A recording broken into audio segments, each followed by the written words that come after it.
Story 1. The Repeating Mile.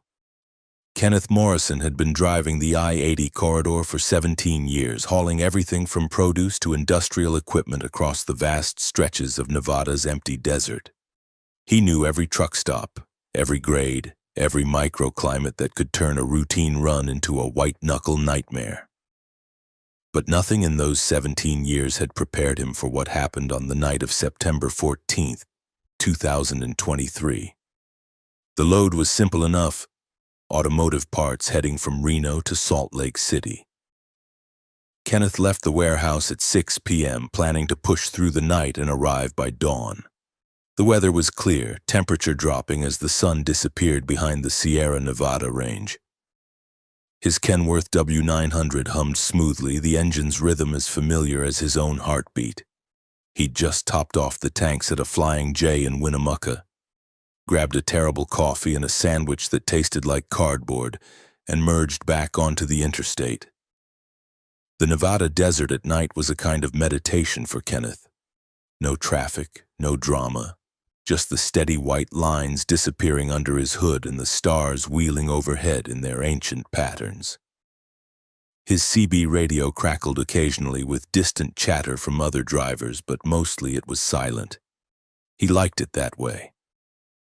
The solitude gave him time to think, to process the chaos of his home life, the bills piling up, his daughter's college tuition coming due. Around mile marker 208, Kenneth noticed the first oddity. A green highway sign announced the town of Battle Mountain ahead in 15 miles. He'd passed through Battle Mountain hundreds of times, a small mining town that served as one of the few outposts of civilization in this stretch of emptiness.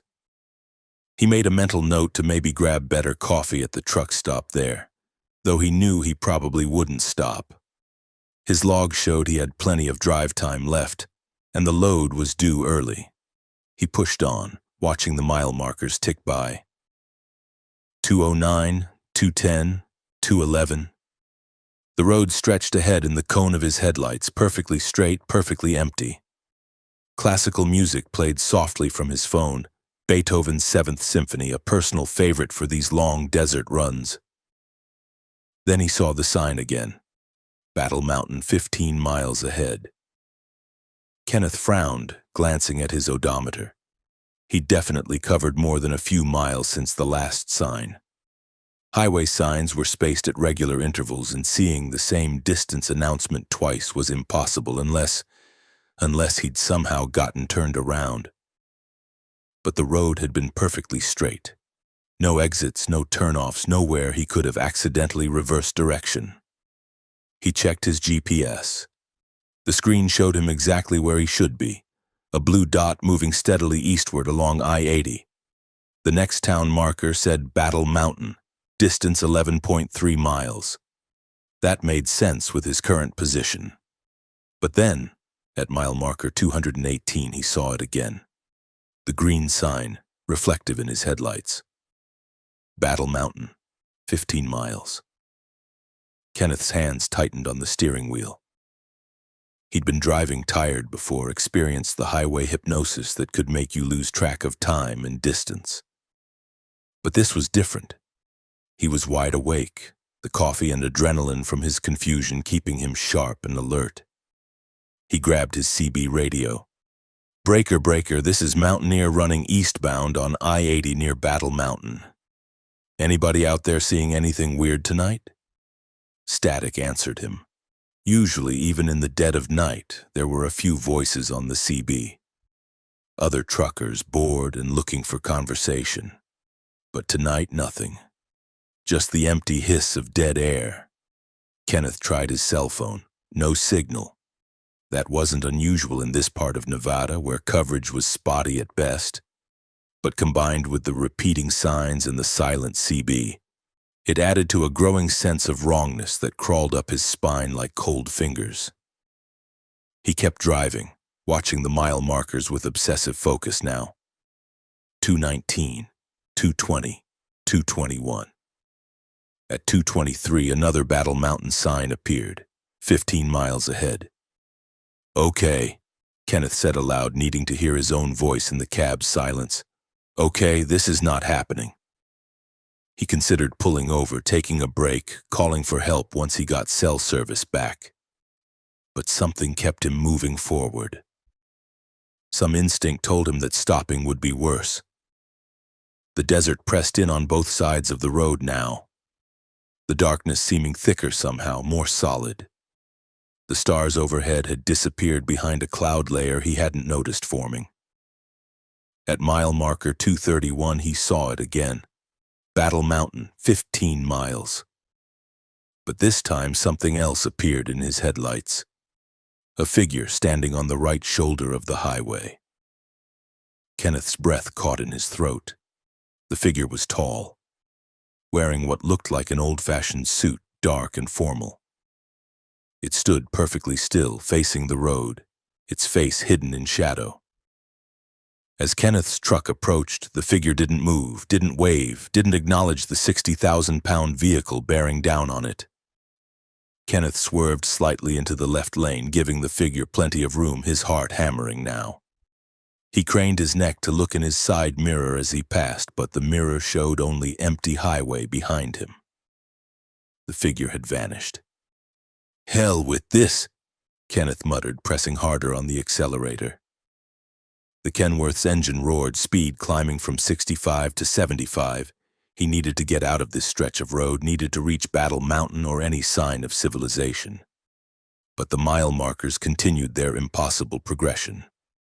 232, 233, 234. And at 238, the sign appeared again. Battle Mountain, 15 miles ahead. The figure was back too, standing in the same position on the right shoulder. Same dark suit, same perfectly still posture. Kenneth's blood turned to ice. He hadn't passed any exit, hadn't turned around, hadn't done anything except drive straight ahead. Yet here was the same sign, the same impossible distance, the same inexplicable figure. This time, as he passed, Kenneth forced himself to look at the figure's face. What he saw made him jerk the wheel so hard the trailer fishtailed, tires screaming against asphalt. The face wasn't hidden in shadow. There was no face at all, just a smooth, blank surface where features should have been. Kenneth got the truck back under control, gasping, sweat soaking his shirt despite the cab's air conditioning. He grabbed the CB again, desperation making his voice crack. Anybody, please, if you can hear me, I'm stuck in some kind of loop on I-80. I keep seeing the same mile marker, the same sign. There's something on the road with me. Please, if anybody can hear this. The CB crackled to life, cutting him off. But the voice that came through wasn't another trucker. It was his own voice, speaking the exact words he'd just said. Stuck in some kind of loop on I-80. I keep seeing the same mile marker, the same sign. There's something on the road with me, please. Kenneth dropped the microphone like it had burned him. The voice continued, playing back his desperate plea in an endless loop, his own words echoing back at him from the speaker. He reached down and shut off the CB completely, plunging the cab back into silence. The only sounds now were the engine's rumble, the hiss of tires on pavement, and his own ragged breathing. Mile marker 245. The Battle Mountain sign appeared again, 15 miles ahead. The faceless figure stood on the shoulder, but this time there were others. 3 more figures spaced at regular intervals along the highway, all wearing the same dark suits, all standing motionless, all facing the road with their blank, empty faces. Kenneth's rational mind tried to find explanations. Hallucination from contaminated coffee, carbon monoxide leak in the cab, some kind of stroke or medical emergency affecting his perception. But his body knew better. His body knew this was real, that he was trapped in something beyond natural explanation, beyond rational understanding. He passed the figures at 78 miles per hour, refusing to slow down, refusing to look at them any more than he had to. In his mirrors, the highway behind him remained empty. the figures vanishing as soon as they left his sight. The pattern continued. Every 7 miles, the Battle Mountain sign. Every 7 miles, more figures on the shoulder. By the time Kenneth had counted the 6th repetition, there were dozens of them lining both sides of the highway like a horrific honor guard. His fuel gauge was dropping, he noticed, with mounting panic. He'd had 3/4 of a tank when this started. Now he was down to 1/4. The truck was consuming diesel at a normal rate. Time was passing normally, but the road itself had become a treadmill, keeping him forever in the same stretch of Nevada desert.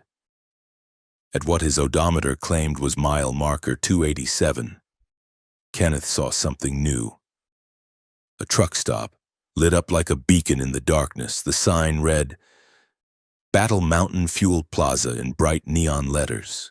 His fuel light had just come on, the low fuel warning dinging insistently. Kenneth knew he had no choice. He had to stop, had to refuel. The alternative was running out of diesel on this nightmare highway, surrounded by those faceless figures, helpless in the dark. He took the exit, the truck's engine groaning as it climbed the ramp. The fuel plaza was modern, clean, well lit, but it was completely empty. No other trucks, no cars, no people. The pumps stood ready, their digital displays glowing, showing prices that seemed normal. The convenience store beyond was brightly lit, displaying rows of snacks and drinks, but no one stood behind the counter. Kenneth pulled up to a pump and shut off the engine. The sudden silence was deafening. He sat in the cab, hands still gripping the wheel, trying to decide what to do. Through the windshield, he could see the store, the aisles of merchandise, the coffee station with its full pots. Movement caught his eye. Someone was walking across the parking lot, approaching his truck. Kenneth's relief lasted only a second before he recognized the dark suit, the measured pace. One of the figures from the highway. He watched in horror as it walked directly to his driver's side door and stopped. Standing just outside, its blank face turned up toward him. Kenneth locked the door, though he knew that simple mechanism wouldn't stop whatever this thing was. The figure raised one hand and knocked on the door. 3 precise taps, perfectly spaced. Then it spoke, and the voice was Kenneth's own. "Time to refuel," it said in his voice. "Time to continue. The road goes on forever, Kenneth Morrison. Forever and ever and ever." More figures emerged from the darkness beyond the fuel plaza's lights, dozens of them, all converging on his truck. Kenneth turned the key, the diesel engine roaring to life. He didn't bother with the fuel. He slammed the transmission into gear and floored the accelerator, the Kenworth lurching forward, tires smoking. He crashed through the wooden arm at the exit, swinging back onto the highway. In his mirrors, he saw the figures standing in formation in the parking lot, watching him go. Mile marker 293. The Battle Mountain sign appeared ahead. 15 miles. Kenneth drove on, trapped in his impossible loop, fuel gauge dropping toward empty, the faceless figures multiplying with each repetition. His log showed he'd been driving for 3 hours. His body felt like it had been days.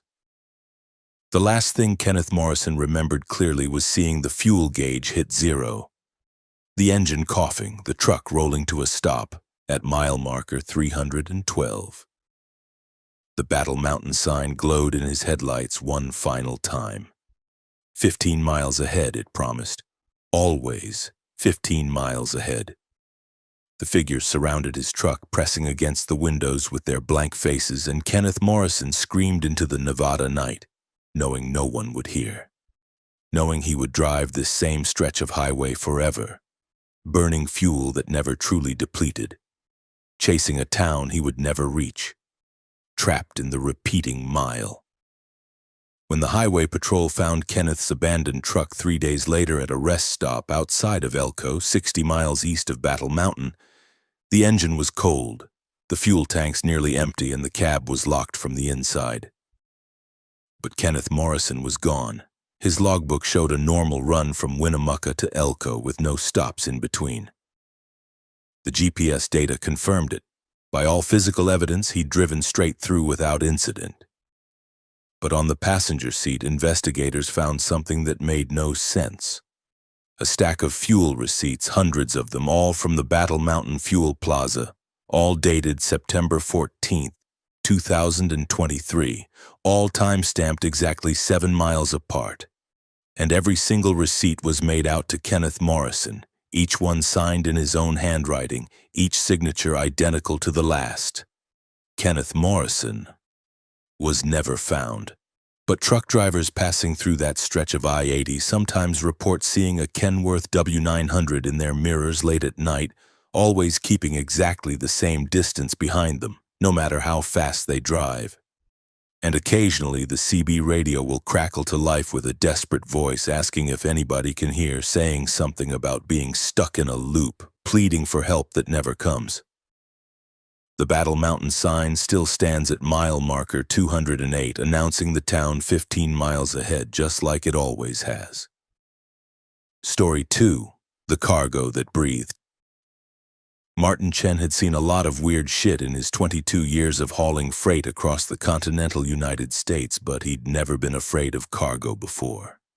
He'd transported everything from live animals to hazardous chemicals, from priceless artwork to classified military equipment sealed in unmarked crates.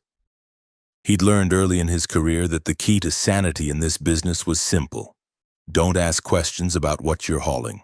Pick up the load, deliver it safely, collect your pay, and move on. That philosophy served him well until the night of November 9th, 2022. When he accepted a rush job that would change everything he thought he understood about his profession. The call came at 11 p.m. while Martin was deadheading back to Portland after dropping a load of computer equipment in Sacramento. The dispatcher sounded stressed, offering double the normal rate for a pickup that had to be delivered to a private facility outside of Twin Falls, Idaho by dawn. No questions asked, no stops along the way, and the client required a driver with a top-tier safety record and security clearance. Martin had both. He also had a mortgage payment due and a son starting at Oregon State in the fall. He took the job. The pickup location was a nondescript warehouse in an industrial park south of Sacramento, the kind of anonymous metal building that could house anything from furniture storage to a tech startup. Martin backed his 48-foot reefer trailer up to the loading dock at midnight exactly, as instructed. The dock was well lit but empty of workers. Instead, a single man in a gray suit waited for him, holding a clipboard and a thick envelope. "Martin Chen?" the man asked, checking something on his papers. "That's me. I'm going to need you to sign some documents. Standard liability waivers, non-disclosure agreements. You'll receive the envelope with your payment and delivery instructions. The cargo is climate controlled. You'll maintain exactly 38 degrees Fahrenheit throughout transport, no exceptions." "What am I hauling?" The man's expression didn't change. "Medical samples, biological materials for research. Nothing dangerous but temperature sensitive. The refrigeration unit must not fail. If it does, you'll contact this number immediately."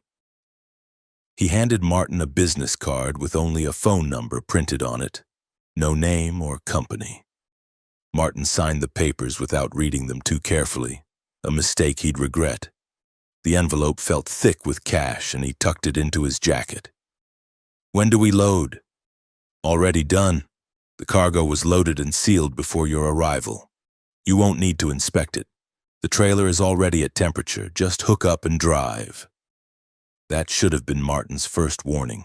In 22 years, he'd always verified his cargo, always done a visual inspection before accepting a load. But the promise of double pay and the professional efficiency of the operation lulled him into complacency. He hooked up the trailer, checked the refrigeration unit, running perfectly at 38 degrees, and pulled out of the warehouse complex. The man in the gray suit watched him go, illuminated by the dock lights, holding his clipboard, his face expressionless. Martin merged onto I-5 North, planning to cut over to I-84 outside of Reading, then straight shot through to Idaho. The route would take him through some of the loneliest stretches of highway in the country, but he'd driven it dozens of times. With the roads mostly empty at this hour, he could make excellent time. The first hour passed normally. Martin settled into the rhythm of the drive, the familiar vibration of the road, the gentle hum of the refrigeration unit behind him. Classical music played from his satellite radio. He'd developed a taste for Brahms on these long night runs, finding something soothing about the complex melodies. Then, somewhere north of Reading, Martin heard the sound. At first, he thought it was mechanical. Maybe a bearing going bad in the reefer unit or something shifting in the cargo.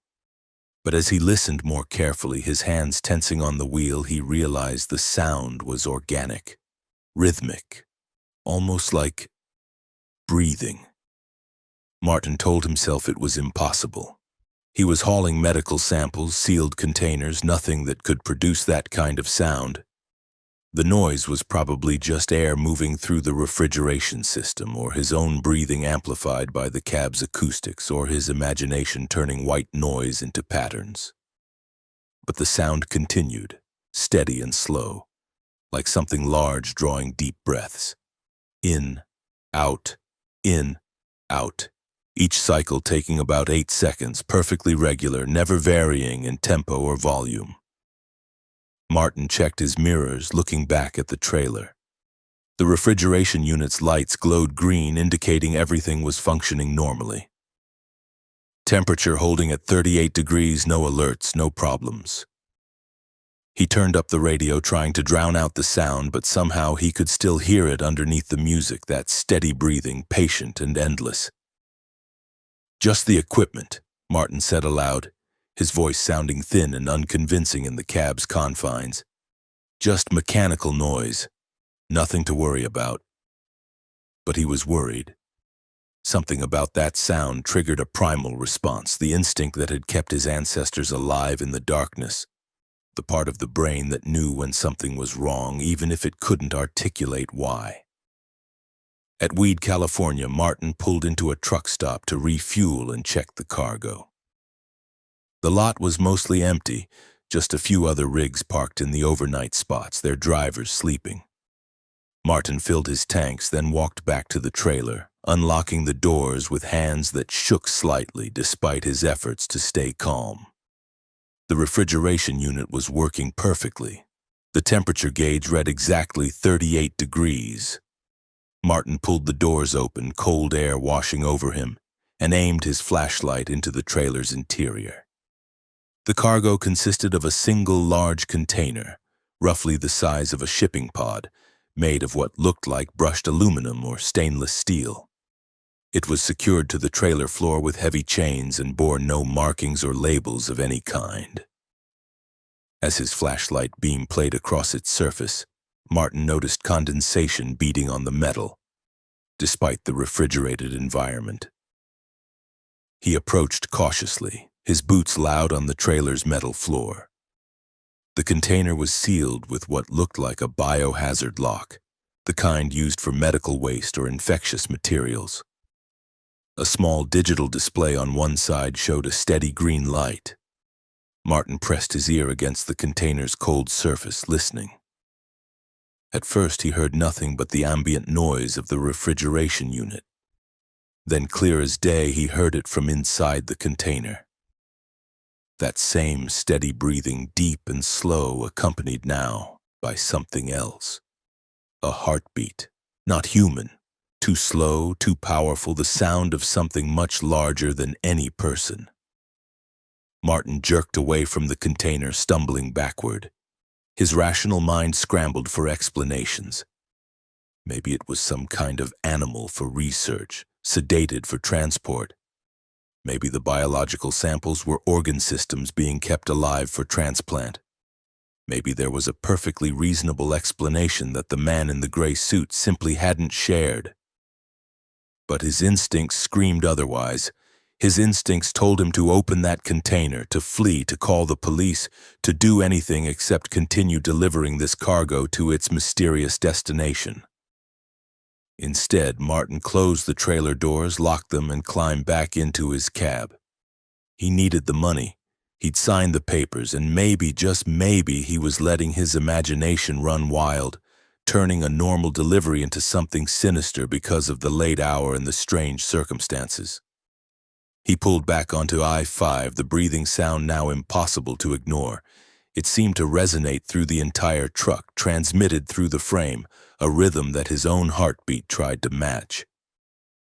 Martin found himself taking deeper breaths, sinking unconsciously with whatever was in that container behind him. Near Dunsmuir, the radio cut out, not gradually but all at once, every channel dissolving into static. Martin's cell phone showed no signal, despite being in an area where coverage was usually decent. The GPS continued working at least, showing him proceeding north on schedule. The breathing grew louder. Or maybe Martin was just becoming more aware of it, unable to focus on anything else. He realized he'd been counting the breaths without meaning to. 1 every 8 seconds, 7.5 breaths per minute, impossibly slow for any living thing he could imagine. At 2 a.m., Martin reached the junction with I-84 and turned east, heading into Oregon. The highway climbed through the Cascade Range, winding through forests of Douglas fir that pressed close to the road. In the darkness, the trees seemed to lean inward, creating a tunnel of shadows that his headlights barely penetrated. The temperature inside the trailer remained stable, but Martin's cab felt increasingly cold despite the heater running at full blast. His breath fogged in the air. Ice crystals formed on the inside of the windows. He cranked up the heat further, but it made no difference. The cold seemed to emanate from behind him, seeping through the insulated bulkhead that separated cab from trailer. Then the container started moving. Martin felt it first as a shift in the truck's handling, a subtle change in how the trailer tracked behind him. He checked his mirrors and saw nothing unusual, but the feeling persisted. Something inside the container was shifting position, redistributing weight. The breathing pattern changed too, becoming faster, more agitated. 8 seconds per breath became 6, then 5, then 4. Whatever was inside was waking up. Martin grabbed the business card from his visor and dialed the number, his hands shaking so badly he had to try 3 times to punch in the digits correctly. The phone rang once, twice, 3 times.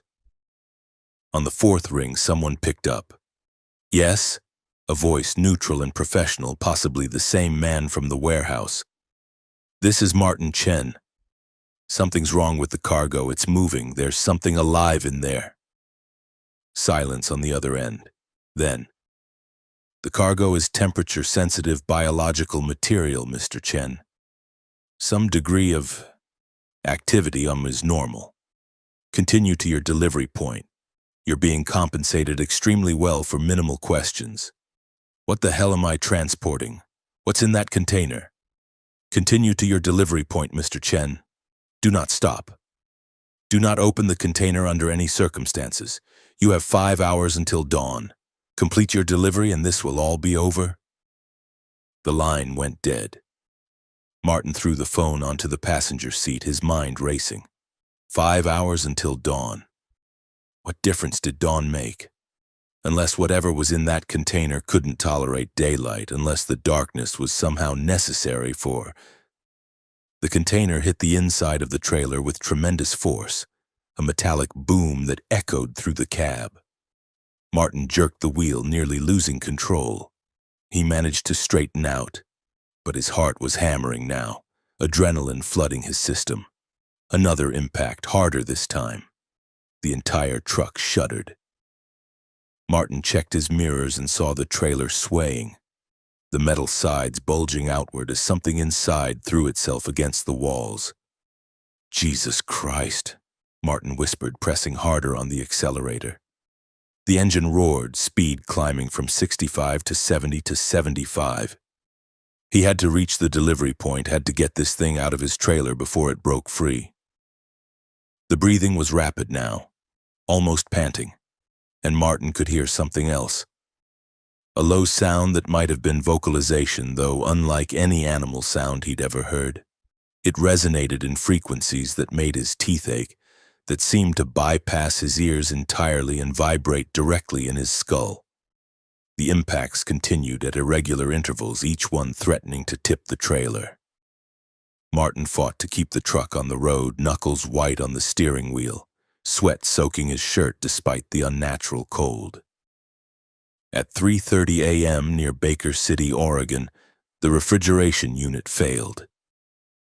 The warning lights on his dashboard lit up red, and Martin heard the reefer's compressor die with a mechanical groan. Temperature inside the trailer began climbing immediately. 39 degrees, 40, 42, 45. Martin grabbed his phone, but before he could dial, it rang. The same number from the business card. Mr. Chen, you need to reach the delivery point immediately. The temperature control failure has accelerated our timeline. You have 90 minutes. Accelerated timeline? What the fuck does that mean? What happens if I don't? You don't want to find out. Drive faster. The trailer's internal temperature hit 50 degrees, then 60. The impacts from inside became frantic, desperate. The container's lock had been designed for specific temperature parameters, Martin realized. As the temperature climbed, the lock was failing. He pushed the truck to its limits, engine screaming, the speedometer touching 85 miles per hour. The highway wound through barren high desert now. No towns, no services, just empty darkness and the ribbon of asphalt unwinding in his headlights. At 75 degrees, something in the trailer broke with a sound like gunfire. Martin heard metal tearing, chains snapping, the container's seal breaching. The breathing sound changed to something else. Clicks and whistles, sounds that belonged to no creature that should exist. Come on, Martin chanted, eyes fixed on the GPS. 40 miles to the delivery point, 35, 30. The thing behind him was free now. Martin could hear it moving in the trailer, its bulk shifting, testing the walls. The metal sides of the trailer began to buckle inward, pushed by impossible strength. 20 miles, 15. Martin saw lights ahead, a facility of some kind, industrial buildings surrounded by high fences and bright security lights. The delivery point, 10 miles. The back doors of the trailer exploded outward, torn from their hinges. In his side mirror, Martin caught a glimpse of something emerging into the darkness, something massive and wrong, something that his mind refused to process. It flowed out of the trailer and onto the highway, moving with liquid grace. 5 miles. Martin could see people at the facility now. Vehicles moving, lights sweeping across the sky like a prison or a military base. They were ready for him, ready for what he'd brought. He turned off the highway onto an access road, following signs that read, "Authorized personnel only." Armed guards waved him through gates that opened automatically. They didn't seem surprised by the destroyed trailer, by the cargo that was missing. Martin pulled to a stop in a loading area, his entire body shaking. Men in hazmat suits surrounded his truck immediately, and the man in the gray suit appeared at his driver's side window, calm as ever. "You did well, Mr. Chen. The containment teams will handle it from here." "What the hell was that thing? What did you have me transport?" The man handed him another envelope, thicker than the first. "Your payment, plus a significant bonus. You'll find additional non-disclosure agreements inside. Sign them, forget this night ever happened, and go back to your normal life. You can't just..." "We can, Mr. Chen, and we will. The cargo is not your concern. It never was. Go home." Martin wanted to argue, wanted answers, wanted to make sense of the nightmare he'd just lived through. But he was tired, scared, and the envelope in his hand held enough money to pay off his mortgage and his son's tuition. He signed the papers, took his payment, and drove away in his damaged truck, leaving the facility and its secrets behind. For 3 weeks afterward, Martin couldn't sleep. Every time he closed his eyes, he heard that breathing, slow and steady, patient and eternal. He saw that glimpse in his mirror, that impossible shape flowing onto the highway. He dreamed of containers sealed with biohazard locks, of things that shouldn't exist being transported in the darkness, of delivery points that appeared on no map. He called the number from the business card once 2 months later. A recorded message informed him that the number was no longer in service. The warehouse in Sacramento had been demolished, replaced by an empty lot. The facility outside Twin Falls didn't appear in any database he could find. Martin Chen never accepted another rush job, never hauled cargo without inspecting it personally, never drove through the night without thinking about what else might be moving through the darkness. Carried by drivers who didn't ask questions and didn't want to know the truth. But sometimes, late at night when he couldn't sleep, Martin would sit in his truck in his driveway and listen. Listen for that sound, that breathing, wondering if it was still out there somewhere. Wondering what other containers were being loaded in anonymous warehouses, what other drivers were being paid not to ask questions, what other things moved through the world in refrigerated darkness, waiting for their temperature-controlled prisons to fail. The cash he'd been paid spent normally. His mortgage was paid off. His son went to college. Life returned to routine.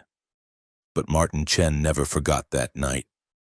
And he never truly slept peacefully again, because he knew now what he'd suspected all along, that the world contained things that defied explanation, and that some cargo should never be delivered at all. Story 3. The radio station that called back. Patricia Sullivan had been running independent freight for 14 years, specializing in the overnight routes that most drivers avoided. She liked the solitude, liked the way the world simplified into just her, the truck, and the road ahead. No traffic, no drama, just the steady accumulation of miles and the satisfaction of delivering goods on time, every time. She'd always kept her CB radio on during these night runs, tuned to Channel 19, the main trucker frequency. Most nights it was quiet, maybe a few transmissions from other drivers warning about speed traps or weather conditions. But the radio was company of a sort, a connection to the broader community of people who lived their lives in transit, always moving, never quite home. On the night of July 28, 2023, Patricia was hauling furniture from a warehouse in Memphis to a distribution center in Little Rock, Arkansas. Simple run, 3 hours of driving through the humid summer darkness. She'd left Memphis at 10 p.m., planning to deliver by 1 a.m. and grab a few hours of sleep before heading back for another load. The highway was nearly empty, just the occasional car passing in the opposite direction. Patricia had the cruise control set at 67 miles per hour, fast enough to make good time, slow enough to avoid attention from highway patrol. Her Peterbilt 579 hummed smoothly, the engine barely working at this speed, the new trailer tracking perfectly behind her. At 10:45, the CB radio crackled to life with a transmission that would change everything Patricia thought she understood about the highways she traveled. Breaker 19, looking for Nightingale. You out there, Nightingale? The voice was male, middle-aged, with a slight southern accent. The audio quality was strange, too clear, almost digital, lacking the characteristic hiss and static of CB radio. Nightingale was Patricia's handle, chosen years ago for no particular reason except that she liked the sound of it. She'd used it on tens of thousands of transmissions over the years. But something about this call felt wrong.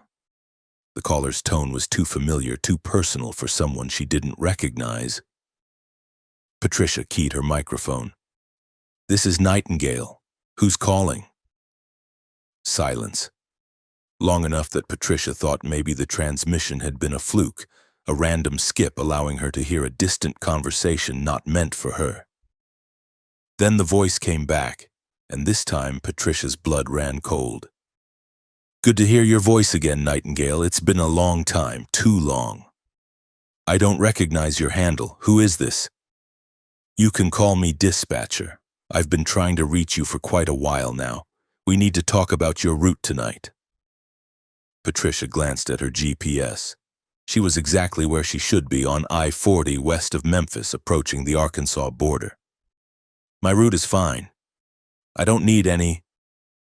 "You need to exit at mile marker 267, the voice interrupted.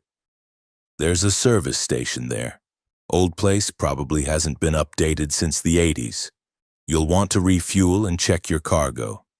Trust me on this, Nightingale. I don't take directions from strangers on the CB, and my fuel is fine. I filled up before leaving Memphis. Check your gauge." Patricia looked down at her instrument cluster. The fuel gauge showed 3/4 of a tank, exactly what it should be. She keyed the microphone again. "Gauge shows 3/4. I'm good until Little Rock. Now, if you'll excuse me." "Look again." Against her better judgment, Patricia looked at the fuel gauge.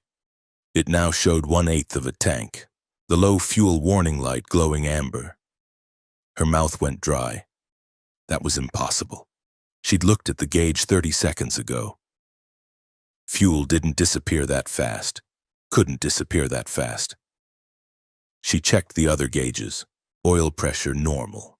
Engine temperature normal. Everything else functioning perfectly. But the fuel gauge continued to drop as she watched. 1/8 to 1/16 to nearly empty.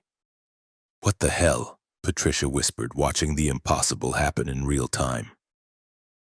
"Exit 267, the voice said calmly. 5 miles ahead. You won't make it to Little Rock. You won't make it past the exit. Your truck is going to run out of fuel in approximately 4 minutes. You can either take the exit and refuel, or you can coast to a stop on the highway and wait for a tow truck that will never come." Patricia's hands tightened on the wheel.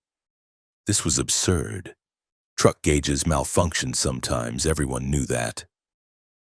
There was probably a short in the sensor, a glitch in the computer. She had plenty of fuel. The gauge was just showing incorrect data. But the engine's note changed subtly, losing power, and Patricia felt the Peterbilt's acceleration drop. The truck was actually running out of fuel. 267 is coming up, the voice said. "Better make your decision, Nightingale." Patricia saw the exit sign in her headlights. Exit 267, services available, no specific gas station named. She had seconds to decide. Keep driving and risk stranding herself on a dark highway, or take the exit based on the word of a mysterious voice on her CB radio. The engine coughed. The decision made itself. Patricia took the exit, the truck coasting down the ramp, engine dying completely as she turned onto a narrow frontage road.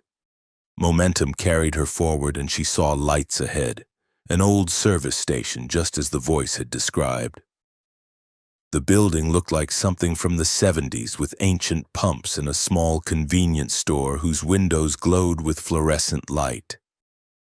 The truck rolled to a stop at the pumps, engine dead, all systems going dark. Patricia sat in the silent cab, her heart pounding. The service station looked deserted. No other vehicles, no attendant visible. But the lights were on and the pumps appeared functional, their digital displays glowing in the darkness. The CB radio crackled. It shouldn't have been possible. The truck's electrical system was completely dead, the battery somehow drained despite being new. But the radio spoke anyway, powered by nothing, the voice clear and close. "You'll need to refuel manually. The pumps work, they just need to be activated. Go inside the store, the key is behind the counter, and Nightingale, don't try to call for help. Your phone won't work here. Nobody's phone works here." Patricia checked her cell phone. The screen showed no signal, which wasn't surprising in rural Arkansas. But more disturbing was the battery indicator, 0% despite being fully charged when she left Memphis. She had no choice. She needed fuel, needed to understand what was happening. She climbed down from the cab, the summer humidity hitting her like a wet towel. The air smelled wrong. Not bad exactly, but sterile, artificial, like the recirculated atmosphere in a hospital. The store's door was unlocked. A bell chimed as Patricia entered, the sound flat and echoless. Inside, the store looked like a time capsule from decades past, ancient racks of chips and candy, a soda fountain that probably hadn't worked in 30 years, yellowed lottery advertisements on the walls. Dust covered everything except a clear path from the door to the counter, as if people had walked this route recently but touched nothing else. Behind the counter, exactly as the voice had said, Patricia found a key on a pegboard. The tag read Pump 2 in faded marker. Good, the CB radio said, though there was no CB in the store. The voice seemed to come from everywhere and nowhere, resonating in the air itself. Now go pump your fuel, but first I need you to check your trailer, open the doors, look at your cargo. Why? What's wrong with my cargo? Open the doors, Nightingale, see for yourself. Patricia walked back outside, the key clutched in her sweating hand. The night was too quiet. No traffic sounds from the highway, no insects, no wind. Just silence, thick and oppressive. She walked to the rear of her trailer and unlocked the doors. They swung open to reveal nothing. The trailer was completely empty, no furniture, no cargo of any kind. Just bare metal walls and an empty wooden floor. 48 feet of nothing where thousands of pounds of furniture should have been. Patricia's knees went weak. She'd loaded the furniture herself, watched the warehouse crew secure it, signed the bill of lading. The furniture had been there. She'd felt its weight when accelerating, felt it shift slightly when braking. You couldn't fake that. You couldn't imagine that. Where's my cargo? Patricia demanded, speaking to the empty night. Where the hell is my cargo? The voice responded from everywhere. Your cargo never existed, Nightingale. The warehouse you loaded at? It's been closed for 3 years. The distribution center you're delivering to? Demolished last month. The company that hired you? Dissolved in 2019. You're hauling air, driving a route that doesn't exist, delivering to places that aren't there.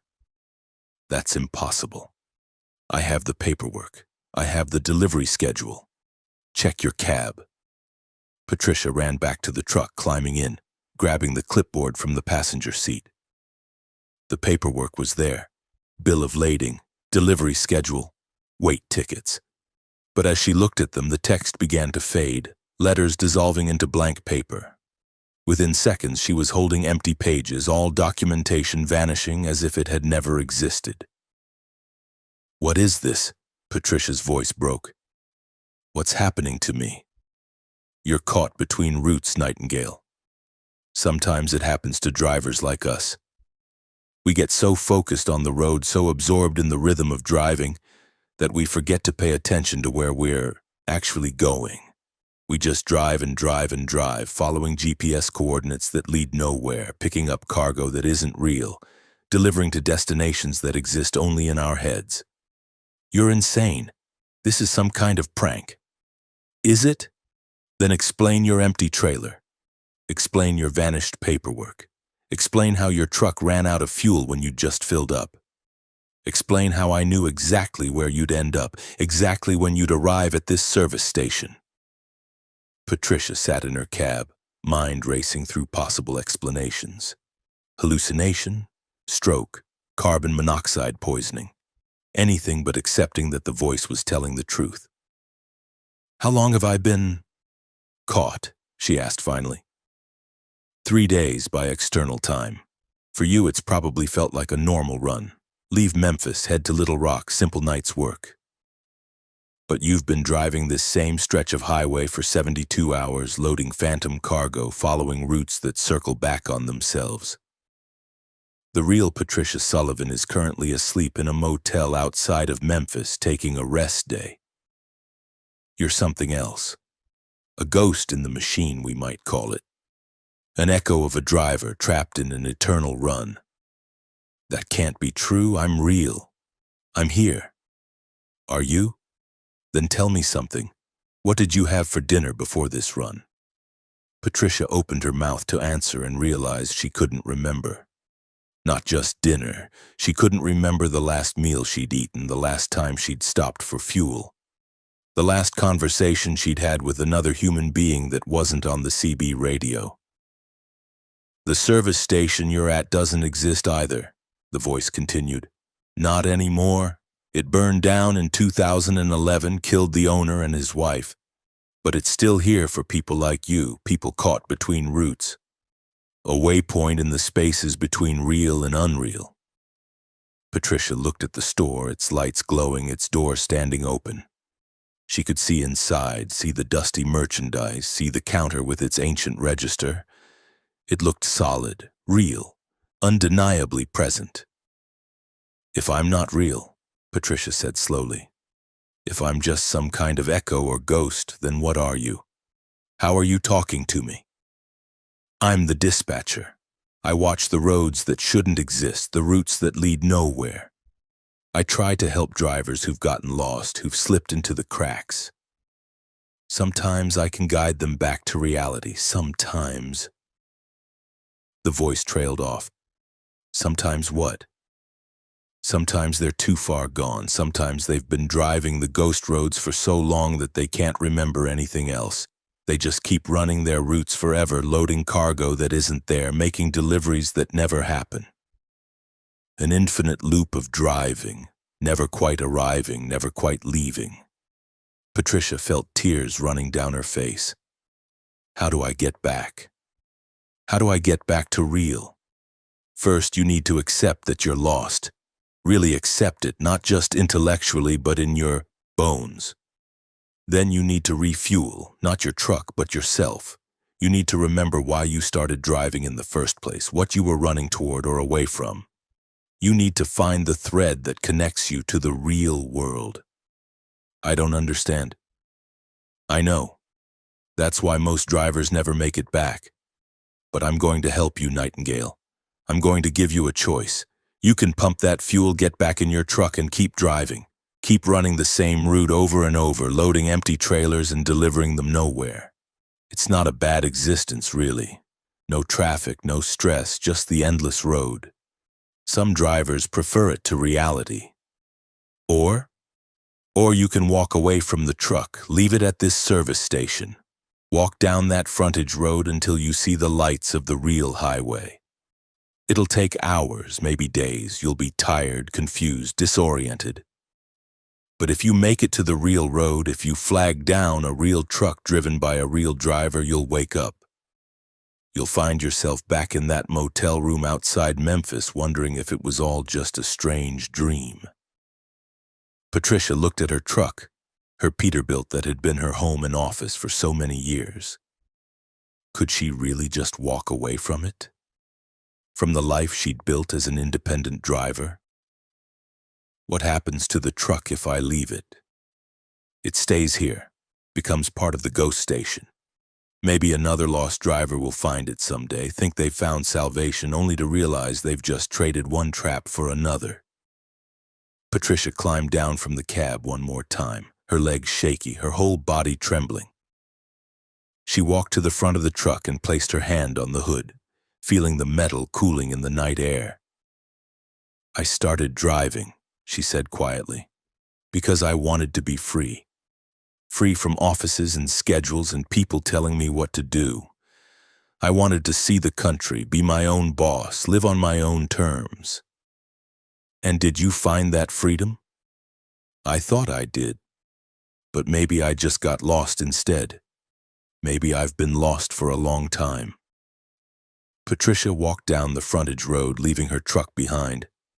The service station's lights faded behind her, and the darkness became absolute.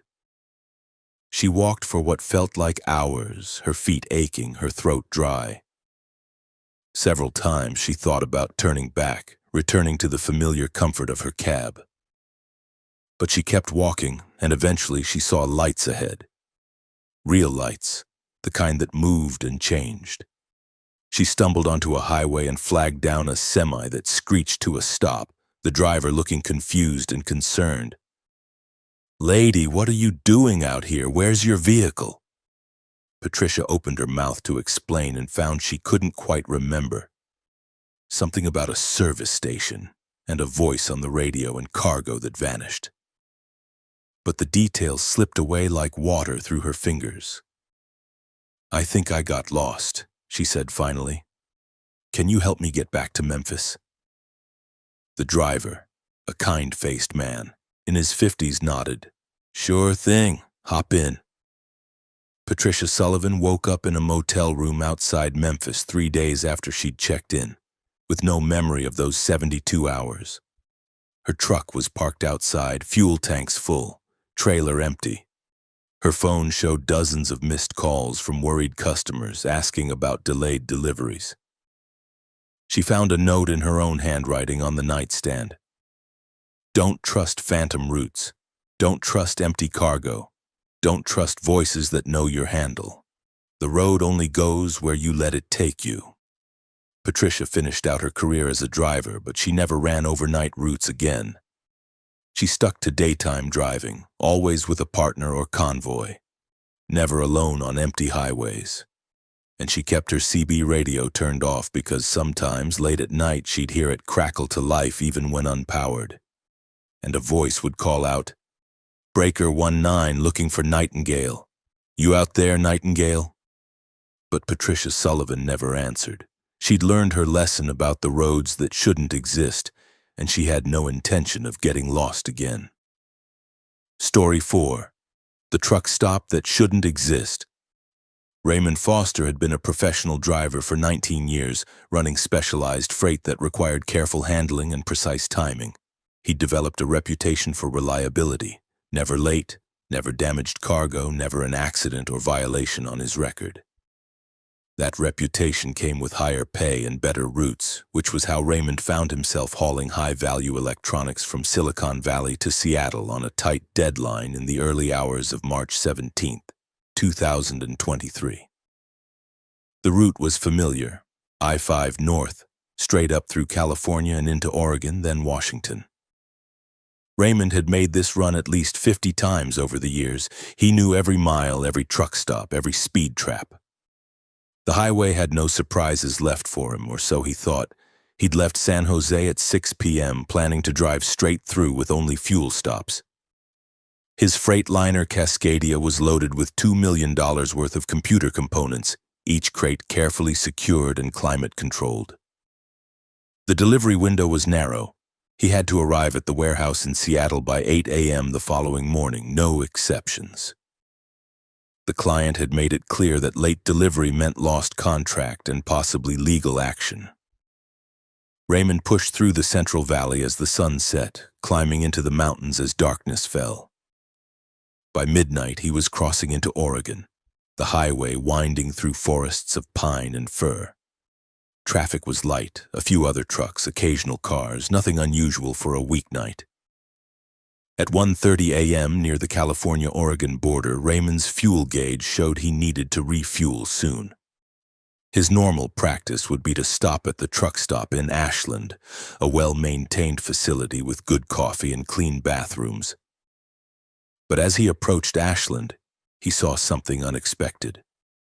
A large billboard announced a new truck stop, Pioneer Fuel Plaza, Exit 14, all services 24/7. With arrows directing him to take the upcoming exit. Raymond frowned. He'd passed through here just 2 weeks ago, and there'd been no new construction, no indication that a major truck stop was being built. They didn't just appear overnight, but his fuel situation was getting critical and the billboard looked legitimate. Maybe they'd done a rush construction job opened ahead of schedule. Stranger things had happened. Raymond took exit 14 and found himself on a well-paved access road leading into dense forest. The truck stop appeared after about half a mile. A large modern facility with LED lighting, multiple fuel islands, a sizable convenience store, and a restaurant that advertised home cooking 24 hours. The place was completely empty. No other trucks, no cars, no visible staff, but all the lights were on. The fuel pumps displayed normal prices, and through the restaurant's windows, Raymond could see tables set as if waiting for customers. He pulled up to a diesel pump and shut off the engine. The sudden silence was profound. No highway noise, no ambient sound, just a stillness that felt unnatural for a commercial facility supposedly open for business. Raymond climbed down and swiped his fuel card at the pump. To his surprise, it worked immediately, the display prompting him to select his fuel grade and begin pumping. He filled his tanks, watching the gallons tick by, noting that the prices were remarkably good, about 30 cents per gallon below the regional average. As the tanks filled, Raymond studied the facility more carefully. Everything was clean, modern, well-maintained, but something felt off. The LED lights cast sharp shadows with no diffusion, making everything look slightly too crisp, too defined. The pavement under his feet was perfectly smooth, no cracks or oil stains. The windows of the store and restaurant were spotless, reflecting the lights with mirror-like clarity. The pump clicked off, tanks full. Raymond replaced the nozzle and looked around for an attendant to get a receipt. The store door stood open, warm light spilling out, but he saw no one inside. "Hello?" Raymond called out, walking toward the store. "Anybody here?" No response. He entered the store, the door chime sounding flat and echoless. Inside, the shelves were fully stocked with all the usual truck stop merchandise. Snacks, drinks, automotive supplies, trucker accessories. Everything looked fresh and new, arranged with display case precision. Behind the counter, a receipt printer whirred to life on its own, producing Raymond's fuel receipt. He picked it up, noting again the suspiciously low price, and looked for some way to pay. A card reader on the counter displayed "Payment accepted, thank you," despite Raymond not having swiped anything. "Okay, this is weird," Raymond muttered. Free fuel? Automated truck stops were becoming more common, but this was different. This felt staged, artificial, like a movie set dressed to look like a real place but missing some essential quality of authenticity. He decided to check the restaurant before leaving. Maybe there was staff there, maybe someone could explain what was going on with this facility. The restaurant's interior was exactly what the sign promised: chrome and vinyl booth seating, a long counter with stools, a pie case displaying perfect slices of various types, a menu board listing classic American road food. But again, no staff, no other customers. Raymond sat at the counter, half expecting someone to emerge from the kitchen. Instead, the coffee maker behind the counter activated on its own, beginning to brew a fresh pot. The smell of coffee filled the air, rich and inviting. "This is insane," Raymond said aloud, needing to hear a voice, even his own. "Completely automated? That can't be legal." He waited 5 minutes, watching the coffee drip into the pot, listening to the complete silence. No kitchen sounds, no HVAC noise, no music playing over speakers. Just that profound stillness, broken only by the coffee maker's gurgling. When the coffee finished brewing, Raymond poured himself a cup. It was perfect, hot, strong, exactly the way he liked it. He sipped it carefully, expecting maybe it would taste wrong somehow, match the strangeness of everything else. But it was excellent coffee, better than most truck stop brew. He left $2 on the counter and returned to his truck carrying the coffee. This whole experience was bizarre, but he was on a tight schedule. He'd report the weird automated truck stop to someone. State highway authorities maybe, or his company's dispatch. But right now he needed to get back on the road. Except his truck wouldn't start. Raymond turned the key and nothing happened. No cranking, no clicking, nothing. All the electrical systems appeared dead. No dashboard lights, no displays, nothing. He tried again, same result. He checked the batteries with a voltmeter from his toolkit and found them showing full charge. "Come on, not now," Raymond pleaded, trying the key again. The truck sat silent and unresponsive. He grabbed his phone to call for roadside assistance and found no signal. No bars, no data, no emergency calling capability. The phone worked, the display lit up, apps opened, but it couldn't connect to any network. Raymond climbed down and popped the hood, searching for obvious problems. Everything looked normal. No loose connections, no visible damage, no reason the truck shouldn't start. Need some help? Raymond spun around. A man stood near the restaurant entrance wearing what looked like a vintage gas station attendant's uniform, dark blue with a name patch that said Frank. He was perhaps 60 years old with gray hair and a friendly smile. "Where did you come from?" Raymond asked. "I was just in there, the place was empty." "Been here the whole time," Frank said. "Sometimes takes a while for people to notice me. Happens more often than you'd think." "What seems to be the problem with your truck?" "Won't start. Everything was fine until I fueled up, now it's completely dead." Frank walked over and peered at the engine, though the hood was too high for him to see much. "Ah, that happens sometimes. This place has some quirks. Give it about an hour, it'll start right up." "I don't have an hour. I'm on a tight delivery schedule. I need to be in Seattle in 6 hours." "Seattle." Frank's expression shifted slightly, became more serious. "That's where you think you're heading?" "That's where I'm contracted to go. Look, can you call a mechanic or something? I need to get moving." "No mechanics out here at this hour. And your phone won't work. Never does at this location. Cell towers don't quite reach this spot." "Funny thing about geography." Frank gestured to the restaurant. "Why don't you come inside, have some breakfast on the house? By the time you're done eating, your truck will start up fine." Raymond hesitated. Everything about this situation screamed wrong. But what choice did he have? He couldn't fix the truck himself. Couldn't call for help. Couldn't just sit in the parking lot waiting. "Fine," he said, "but just for 30 minutes. Then I need to go." Inside the restaurant, Frank went behind the counter and started cooking without asking what Raymond wanted. The kitchen equipment came to life. Griddle heating, eggs cracking, bacon sizzling. The normality of the cooking sounds made everything else seem even stranger. "How long has this place been here?" Raymond asked, sitting at the counter. "I drive this route regularly and I've never seen it before." "Depends on how you measure time," Frank said, flipping eggs with practiced ease. "Some folks say it's been here forever. Others say it just opened. Both are probably right in their way." "That doesn't make any sense." "Not much about this place does once you really think about it." Frank slid a plate across the counter. Eggs, bacon, hash browns, toast, all cooked perfectly. "Eat up, you'll need your strength."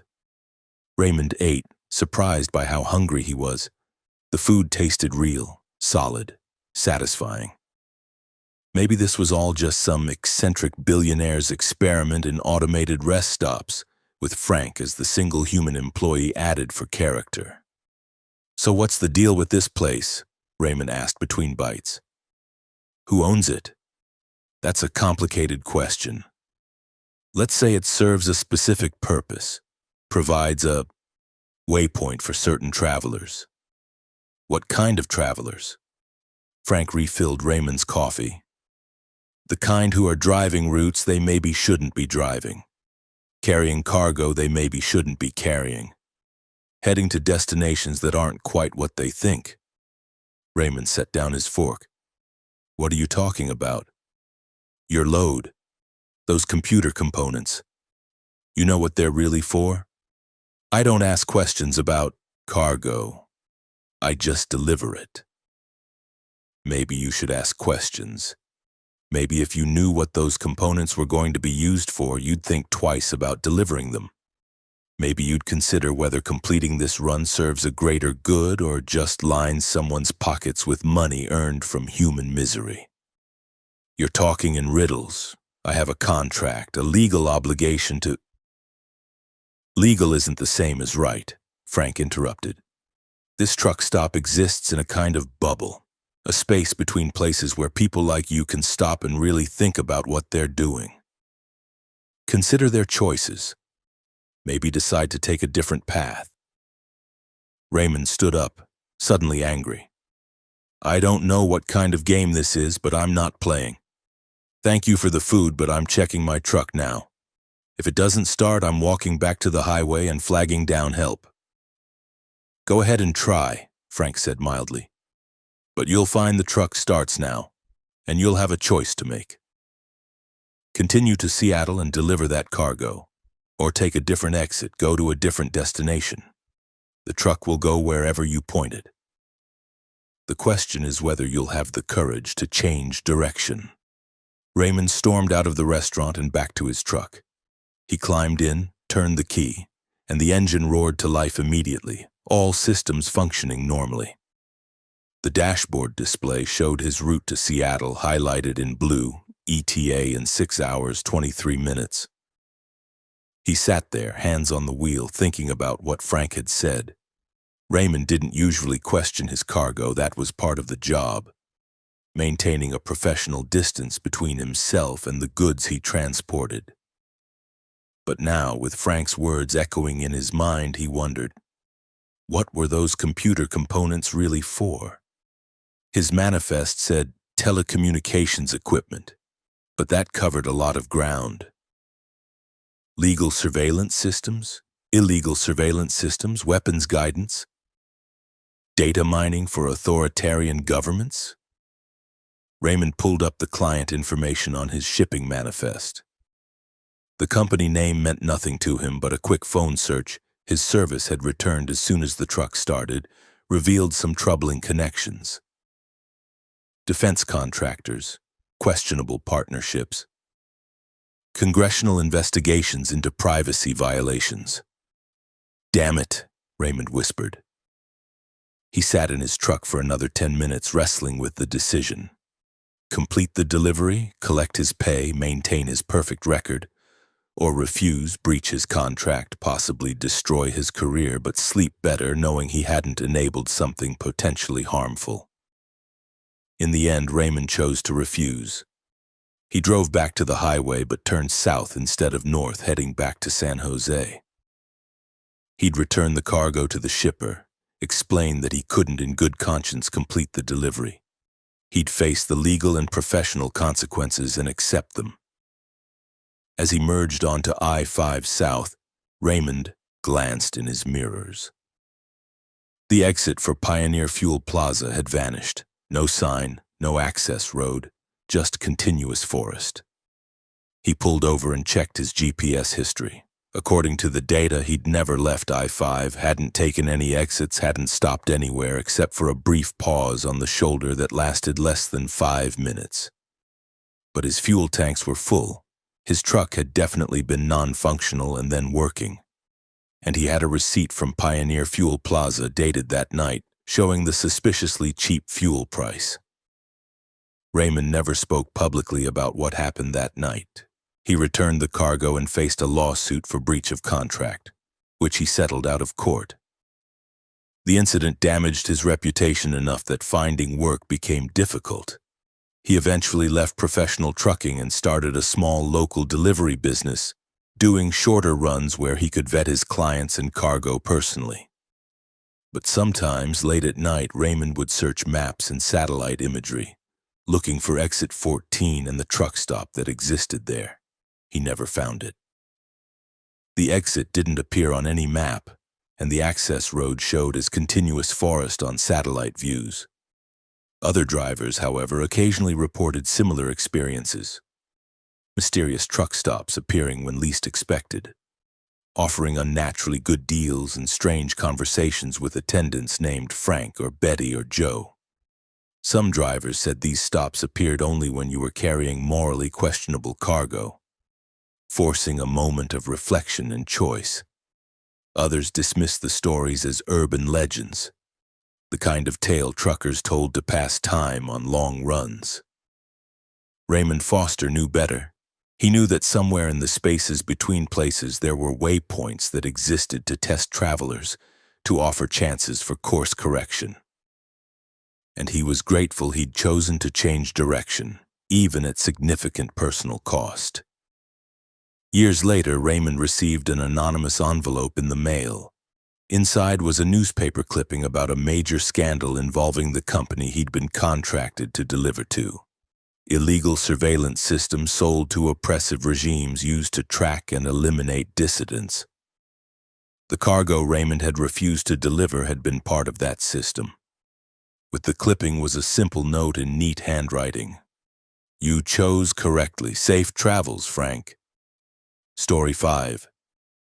The Convoy That Never Ended. Michael Torres had been running team routes with his partner David Wright for 8 years when they encountered the convoy that would change both their lives forever.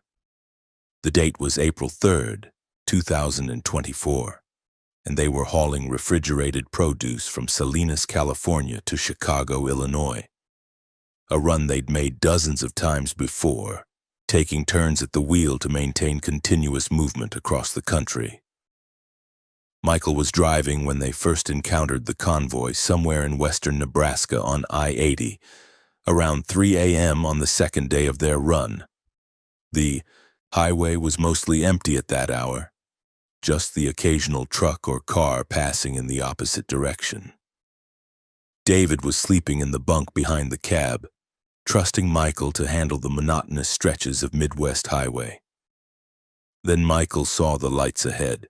Multiple sets of taillights, all running at exactly the same speed, spaced at identical intervals.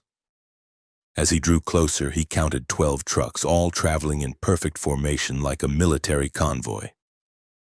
They were doing exactly 65 miles per hour, never varying, never bunching up or spreading out. Michael's first thought was that it might be some kind of corporate fleet doing a coordinated delivery. But as he approached the rear truck, preparing to swing into the left lane and pass, he noticed something odd. The trucks were all different makes and models. Freightliner, Peterbilt, Kenworth, Volvo, even an old International that probably dated from the 90s. Not a corporate fleet then. Just random trucks traveling together. Except their lights were synchronized. Every truck's marker lights, clearance lights, and tail lights blinked in perfect unison, like a choreographed display. Michael had never seen anything like it in his years of professional driving. He keyed his CB radio. Breaker 19. "This is Twilight Express passing on the left. Wondering if you folks are running a convoy or just happen to be traveling together?" Static answered him. He tried again. Same result. That was strange. Even if the trucks weren't interested in talking, he should have heard something.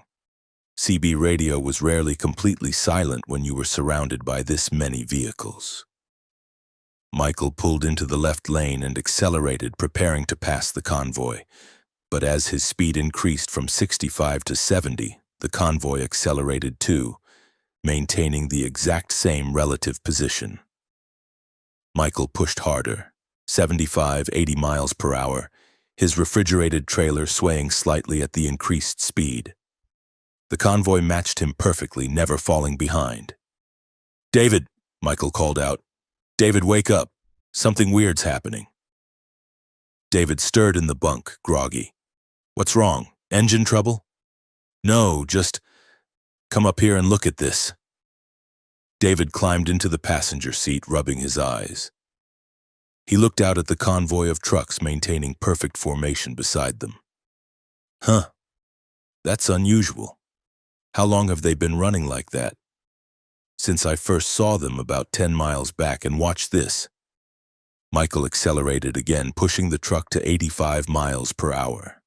Fast enough to be dangerous, especially with a full load. The convoy accelerated with him, seamless and instant, as if all 12 trucks were connected by invisible threads. "That's not possible," David said. "Different trucks, different loads, different drivers. They can't all accelerate and decelerate in perfect synchronization like that.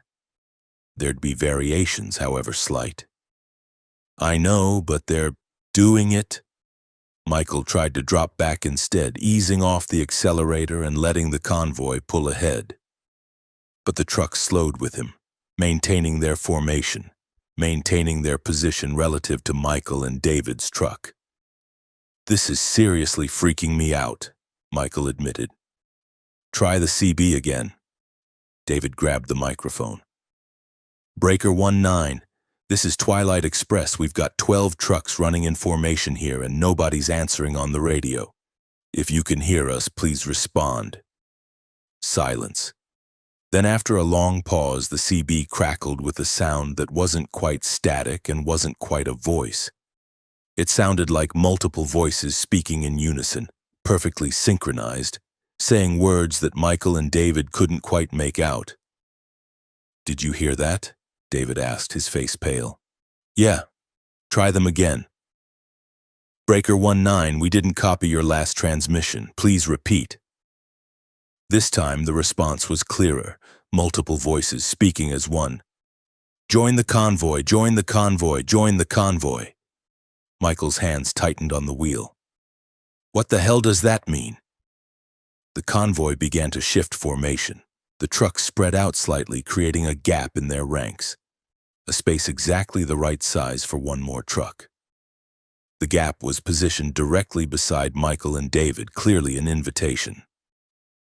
"Don't you dare pull into that space," David warned. "I don't know what's going on, but joining that convoy seems like a spectacularly bad idea." "Agreed. Let's try to drop back further, put some distance between us and them." Michael hit the brakes, slowing rapidly. The convoy slowed with him.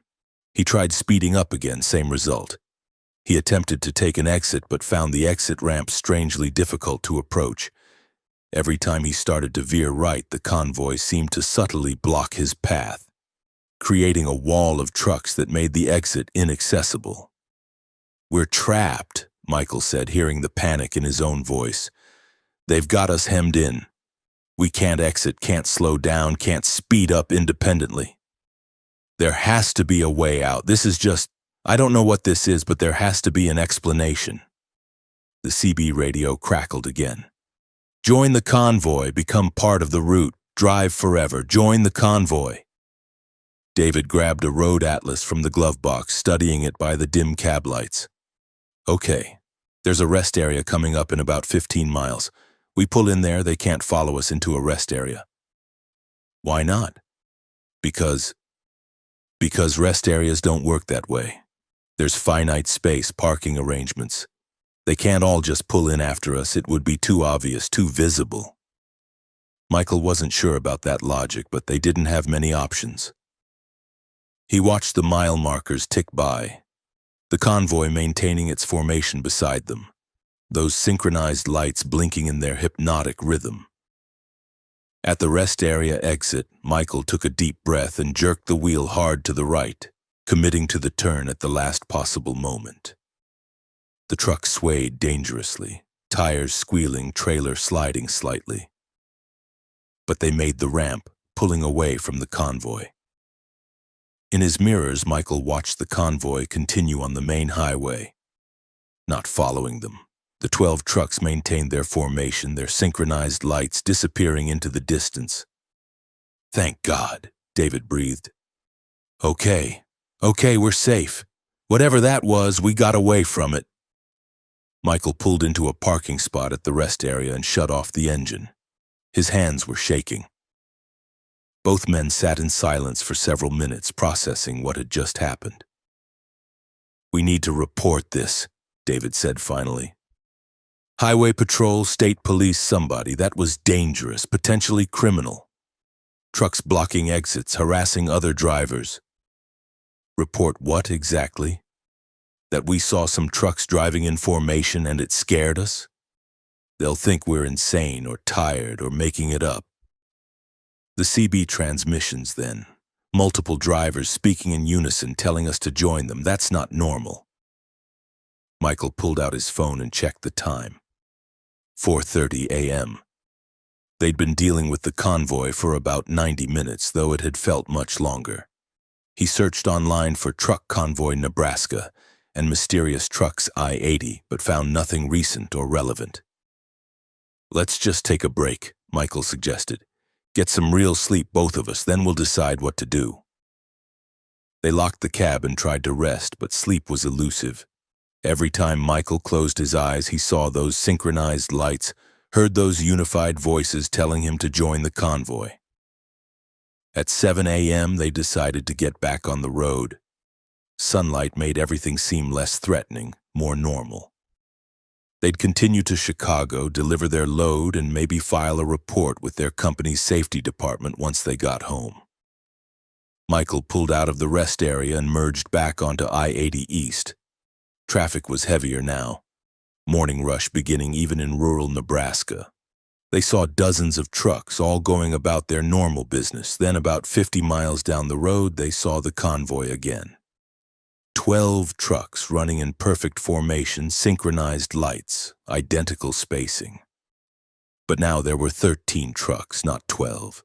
Someone new had joined them during the night. "No," David whispered. "No, no, no, that's impossible. We left them behind. We were stopped for 2.5 hours. They should be hundreds of miles ahead of us by now." "Unless they stopped too," Michael said. "Unless they were waiting for us." The gap in the formation was still there, right where it had been before. An open space, an invitation, a promise of belonging to something larger than themselves. Michael accelerated, trying to pass the convoy quickly, but like before, they matched his speed perfectly. He tried to drop back. They slowed with him. He tried to exit, and the convoy maneuvered to block the ramp. "We're not getting away this time," David said. "They're not letting us go." The CB radio spoke in its unified voice. "Join the convoy. You can't escape. You've been chosen. Join the convoy. Drive forever with us. Join the convoy." For hours, Michael and David tried every tactic they could think of. Sudden lane changes, unexpected speed variations, attempting to force the convoy into making a mistake. Nothing worked. The 12, now 13, trucks maintained their formation, maintained their control, kept Michael and David trapped within their orbit. "What do they want?" David asked desperately. "What happens if we join them?" "I don't know, and I don't want to find out." But as the day wore on, as the miles accumulated, Michael felt something changing in his mind. The synchronized lights were hypnotic, lulling. The endless sameness of the highway was wearing down his resistance. Part of him started to think that maybe joining the convoy wouldn't be so bad. Maybe there was something peaceful about being part of a collective, never making decisions, just driving forever in perfect formation with others. "Michael?" David's voice was sharp. "Michael, are you okay? You're drifting toward them." Michael blinked and realized David was right. Without consciously deciding to, he'd let the truck drift right, closer to the gap in the convoy. Closer to that empty space that seemed to be calling to him. He jerked the wheel back. "Sorry, I don't know what... I just zoned out for a second." "Don't zone out, stay alert. We can't let them get in our heads." But it was too late. The convoy was already in their heads, had been since the first moment they'd seen those synchronized lights. The constant presence, the unified voice, the promise of endless driving without responsibility or choice. It was seductive in ways Michael hadn't anticipated. "David," Michael said quietly, what if we just let it happen? We're tired. We're scared. Maybe joining them would be easier than fighting." "Don't talk like that. That's not you talking. That's whatever the hell they're doing to our minds. We're going to get out of this. We just need to stay strong." But David's voice lacked conviction. Michael could see his partner glancing at the convoy too, considering the option, weighing the relief of surrender against the horror of losing autonomy. They drove into Iowa, still trapped, still fighting the urge to join. They drove through the afternoon, through the evening, into another night. The convoy never wavered, never stopped, never broke formation. Somewhere in Illinois, Michael realized they'd missed their delivery window for Chicago. Their cargo would be late. Their company would be calling, wondering where they were. His phone showed dozens of missed calls, dozens of angry texts. But Michael couldn't bring himself to respond. How could he explain this? How could he make anyone understand? "We could do it together," Michael said as the sun set on their second day with the convoy. "We could join at the same time. Just pull into that gap and become part of them. At least we'd be together. At least we wouldn't be alone." David was silent for a long time. Then, "Is that really what you want? To give up everything, everyone, just to escape being scared? I want this to end, one way or another. Then we end it our way, on our terms." David grabbed the CB microphone. "Convoy, this is Twilight Express. You want us to join? Fine. But first you answer our questions. What are you? Where are you going? What happens to drivers who join you?" The unified voice responded immediately. "We are the route eternal. We drive forever, beyond time, beyond space. We go nowhere and everywhere. Drivers who join become part of the collective consciousness of the road. No more worry, no more fear, no more loneliness, just driving. Forever. And we can never leave. Why would you want to leave? The road is all. The driving is all. Join us and understand." Michael looked at David. "What do? We choose ourselves," David said firmly. "We choose to stay human, stay individual, even if it means staying scared. We don't surrender to this thing." Making that decision seemed to break something. The convoy suddenly accelerated, pulling away from Michael and David as if their refusal had severed some connection. The trucks shot forward, reaching speeds that should have been impossible for vehicles that size, their synchronized lights becoming streaks of red in the darkness. Within seconds, the convoy had vanished completely, leaving Michael and David alone on the highway. They pulled over immediately, both shaking, both fighting tears. They'd lost their delivery window, probably lost their contracts, possibly lost their entire careers, but they were free. They were themselves. They hadn't joined. Later investigation revealed that the 13 trucks in the convoy had all been reported missing over the previous 2 years.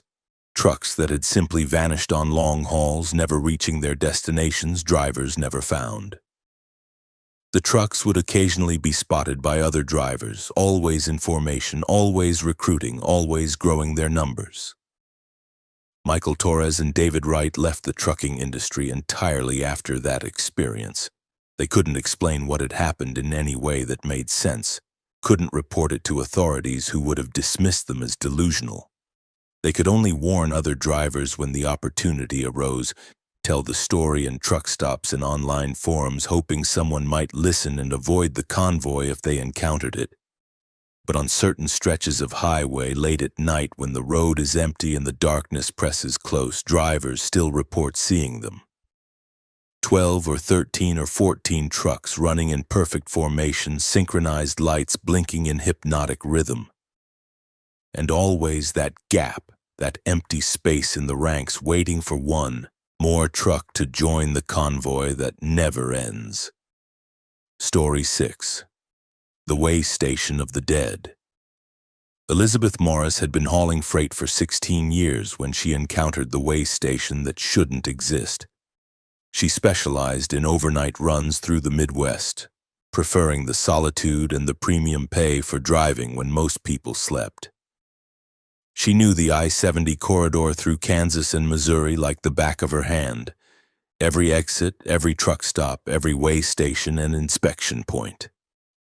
Which was why she was confused when she saw a way station she'd never noticed before.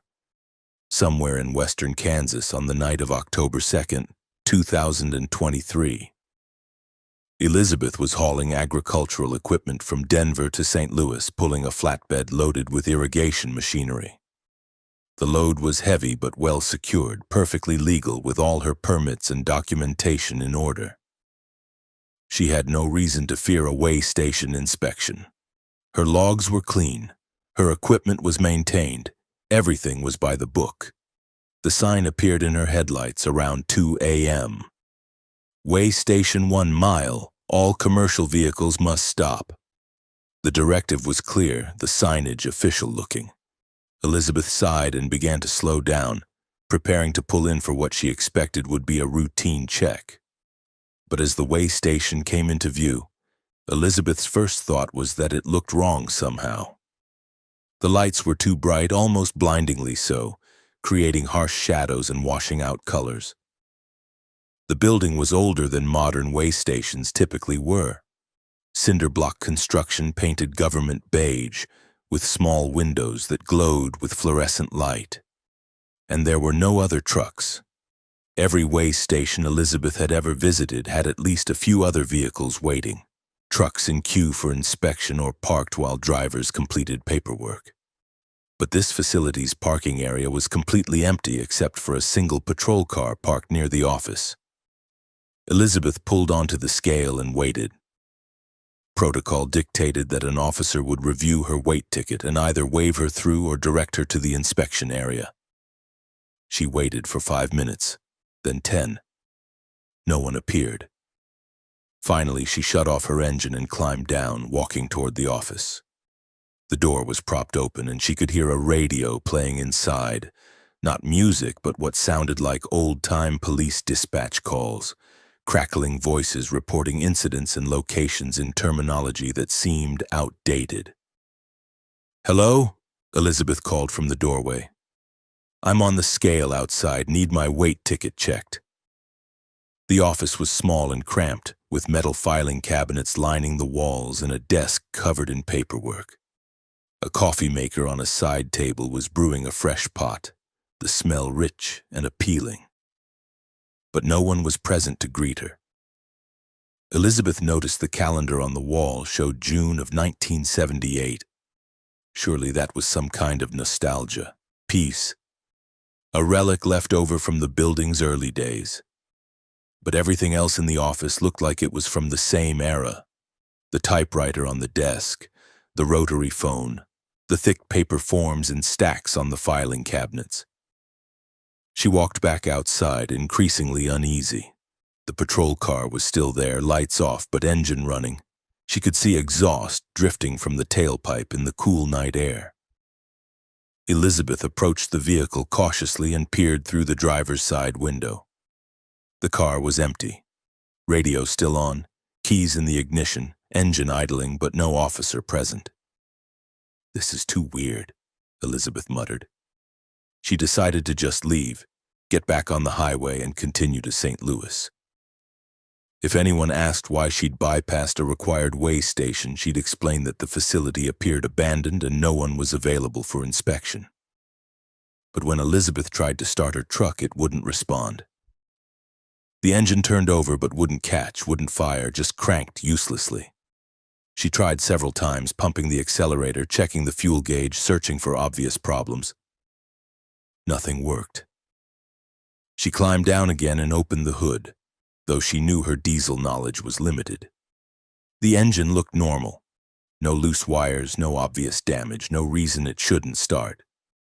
But it wouldn't, and Elizabeth was stranded at this weird abandoned way station in the middle of Kansas with no cell service and no help visible anywhere. "Can I assist you with that?" Elizabeth spun around. A man in a trooper's uniform stood behind her, seemingly having appeared from nowhere. He was perhaps 40 years old, with a serious expression and a name tag that read, "Officer Miller." "Where did you come from?" Elizabeth asked, her heart racing. "I was just in the office looking for someone." "I've been here the whole time," Officer Miller said, "just had to handle some paperwork." "What seems to be the problem with your vehicle?" "It won't start. Engine turns over but won't fire. It was running fine until I pulled in here." Officer Miller nodded slowly. "That happens sometimes. This station has some electrical interference issues, affects vehicle electronics. Should clear up in a bit. While we wait, why don't we complete your inspection?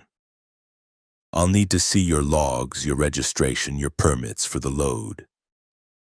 Something about his manner made Elizabeth uncomfortable, but she couldn't pinpoint exactly what. Maybe it was the formal way he spoke, like he was reading from a script.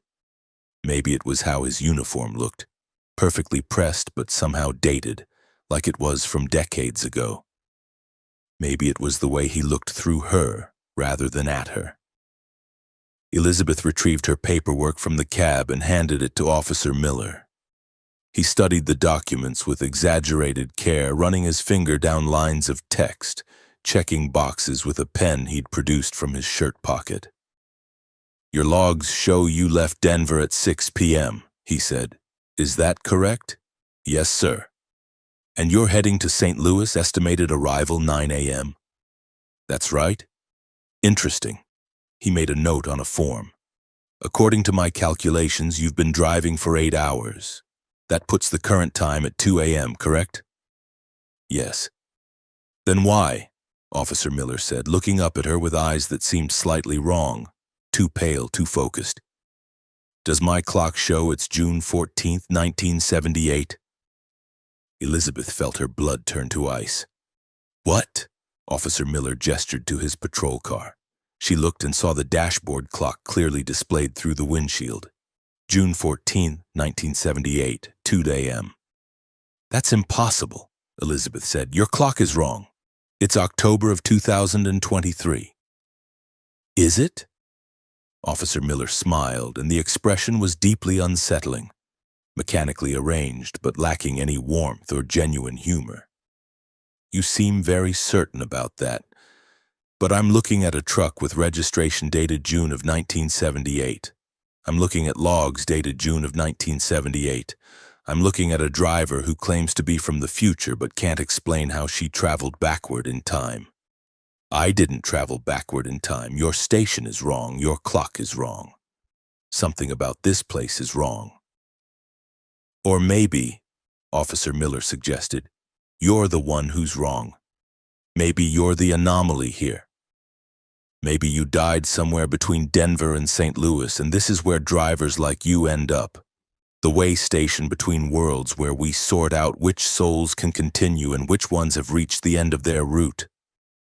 Elizabeth backed away from him. "You're insane. I'm leaving. My truck doesn't need to work. I'll walk back to the highway, flag down another driver." "You can try," Officer Miller said. "But you'll find the highway isn't where you left it. Space works differently here. Time works differently. The only way out is through processing."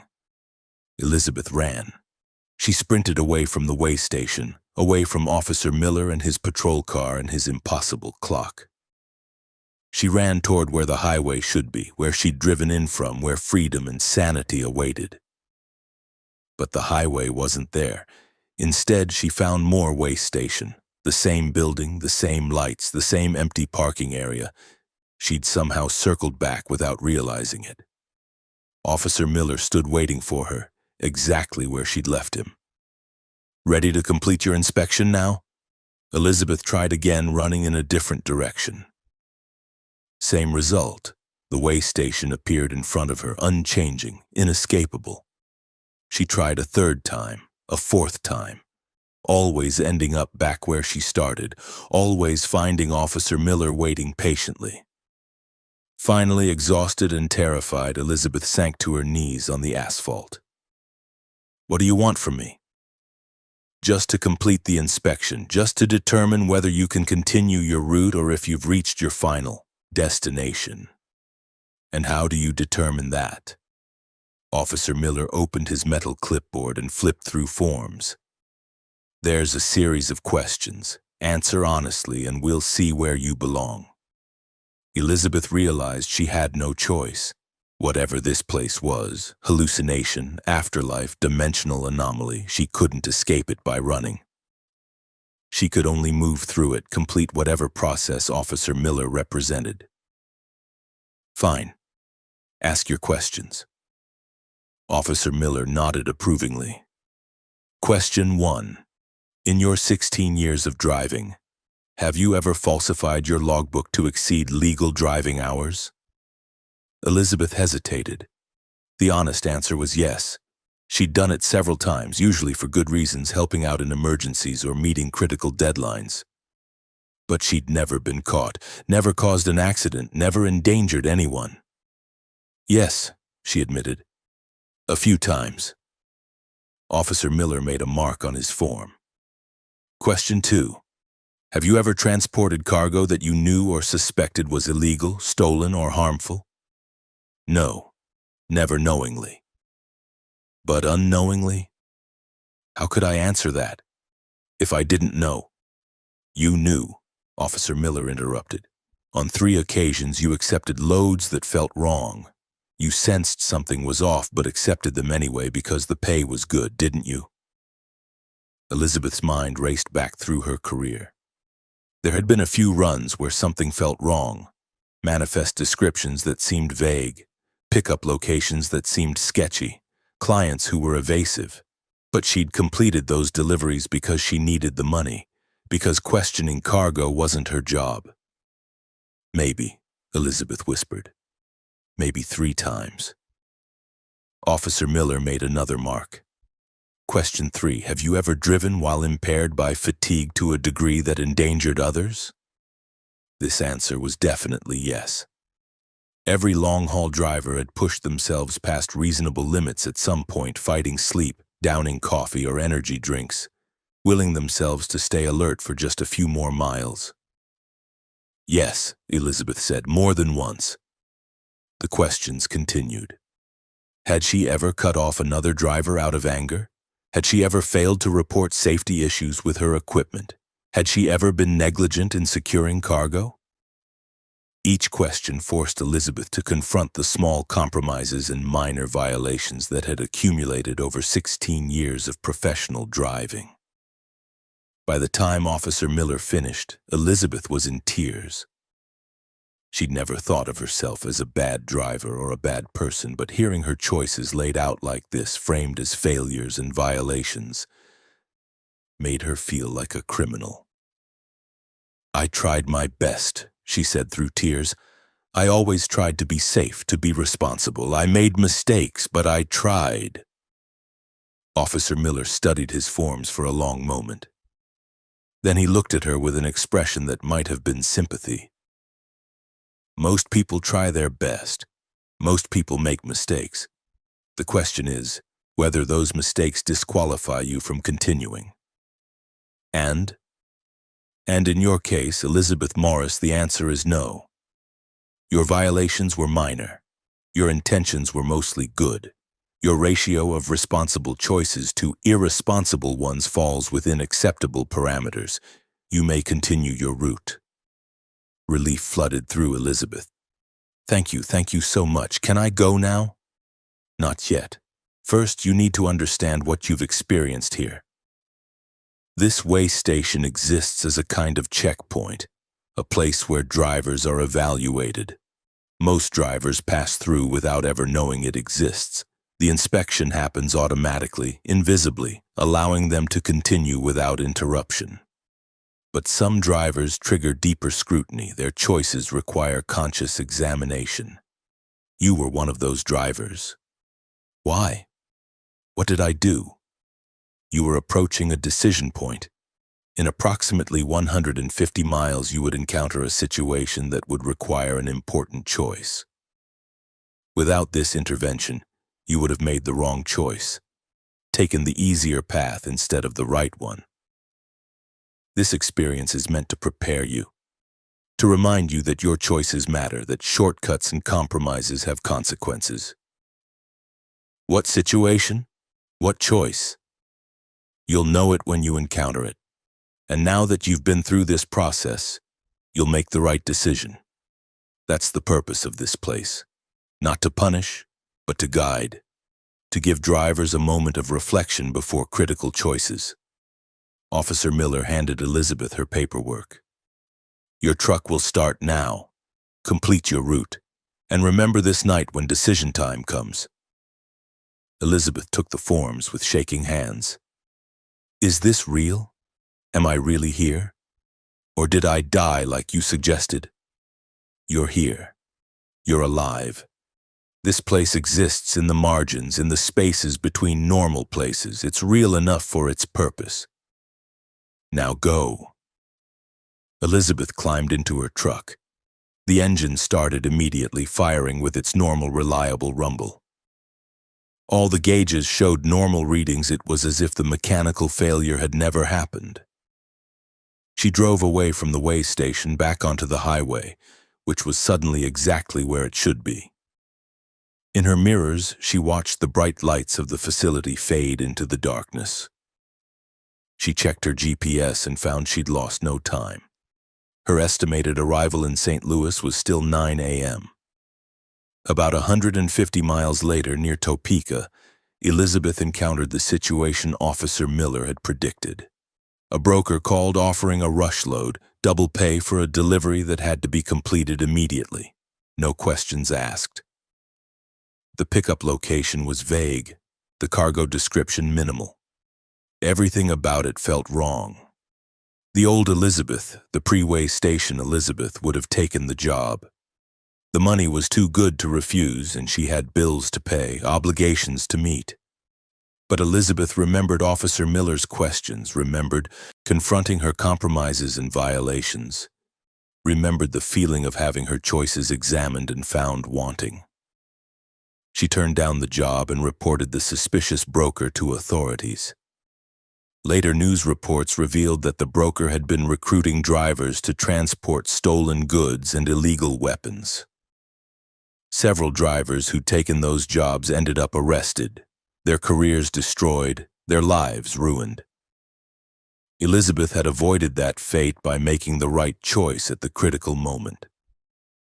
She never found the way station again. She traveled that stretch of I-70 hundreds of times in the years that followed, looking for it, wanting to thank Officer Miller or understand more fully what had happened. But it never appeared. The way station existed in the margins, Officer Miller had said, appearing only when needed, only for drivers who required intervention. Elizabeth Morris continued her career for another decade before retiring. She became known among other drivers for her unusual advice. Drive like everything you do is being recorded, like someday you'll have to answer questions about every choice you make. Because maybe you will. Maybe there are checkpoints we don't see evaluating us, deciding whether we deserve to continue on our routes. Most drivers dismissed her words as the rambling of someone who'd been on the road too long. But a few understood. A few had encountered their own versions of the way station, mysterious facilities that appeared when least expected, offering chances for reflection and course correction. And occasionally on lonely stretches of highway in the dead of night, drivers would see it. Bright lights blazing in the darkness, a cinder block building painted government beige, an empty parking lot waiting for the next driver who needed evaluation. The way station of the dead, some called it. The checkpoint of souls. The place where the road judges those who travel upon it. Elizabeth Morris knew better. It wasn't death that waited at that station. It was accountability. It was the opportunity to confront your choices before those choices defined your ultimate destination. And for drivers willing to face that examination honestly, it offered something precious, the chance to continue, to correct course, to drive forward with renewed purpose and clearer conscience. Story 7. The Hitchhiker Who Remembered Everything. Thomas Reeves had been driving commercial trucks for 23 years and had picked up exactly 0 hitchhikers in that time. Company policy strictly prohibited it. Insurance would never cover an incident involving an unauthorized passenger, and common sense dictated that inviting strangers into your truck on lonely highways was asking for trouble. Which was why Thomas couldn't explain, even to himself, why he pulled over for the young woman standing on the shoulder of Highway 93 in Montana on the night of February 19, 2024. It was 3 a.m., temperature hovering around 15 degrees Fahrenheit, snow falling in heavy flakes that made the highway treacherous. Thomas was hauling building supplies from Missoula to Great Falls, taking it slow and careful in the dangerous conditions. He'd been planning to push through to his destination despite the weather. But the sight of that lone figure on the roadside, thumb out, completely still in the falling snow, made him brake before he'd consciously decided to stop. She was perhaps 25 years old, wearing a thin jacket completely inadequate for the weather, with no visible luggage or supplies. As Thomas rolled down his window, she approached with a calm expression, seemingly unbothered by the cold. "Need a ride?" Thomas asked, already regretting this decision. "Yes," she said simply. "To Great Falls. That's where I'm heading. But I should tell you I'm not supposed to pick up passengers, company policy." "I understand, but you stopped anyway. That's interesting." Something about her tone made Thomas pause, not threatening exactly, but knowing, like she'd expected him to stop, like this encounter was somehow planned or fated. "Get in before you freeze," Thomas said, unlocking the passenger door. She climbed into the cab with surprising grace, no fumbling or difficulty despite the height. As soon as the door closed, Thomas noticed something odd. She wasn't shivering, wasn't rubbing her hands together, showed no signs of being cold despite having stood in 15-degree weather wearing inadequate clothing. "What's your name?" Thomas asked as he got the truck moving again, slowly building speed on the snow-covered highway. "Rebecca," she said. "Thank you for stopping, Thomas." Thomas's blood went cold. "I didn't tell you my name." "I know." Rebecca smiled, but there was something sad in the expression. "I know a lot of things about you, Thomas Reeves. 23 years as a commercial driver, 2 ex-wives, 3 children you barely see, a daughter named Michelle who's graduating from college next month, but you probably won't attend the ceremony because you've got a delivery scheduled that week." Thomas's hands tightened on the wheel. "How do you know any of that? Have you been stalking me? Did someone hire you to—" "No one hired me. And I haven't been stalking you. I just remember things. About everyone. Everything. It's what I am." "What you are? What does that mean?" Rebecca turned to look out the windshield at the snow swirling in the headlight beams. "I'm what happens when someone pays too much attention. When someone can't forget, can't filter, can't let things go. I remember every person I've ever met, every conversation I've ever had, every moment I've ever experienced. Nothing fades, nothing gets lost. It's all there, always, perfect and complete." Thomas tried to process this. "That sounds like a medical condition, hyperthymesia or something. I saw a documentary about people who have perfect memory. It's not hyperthymesia. It's something else.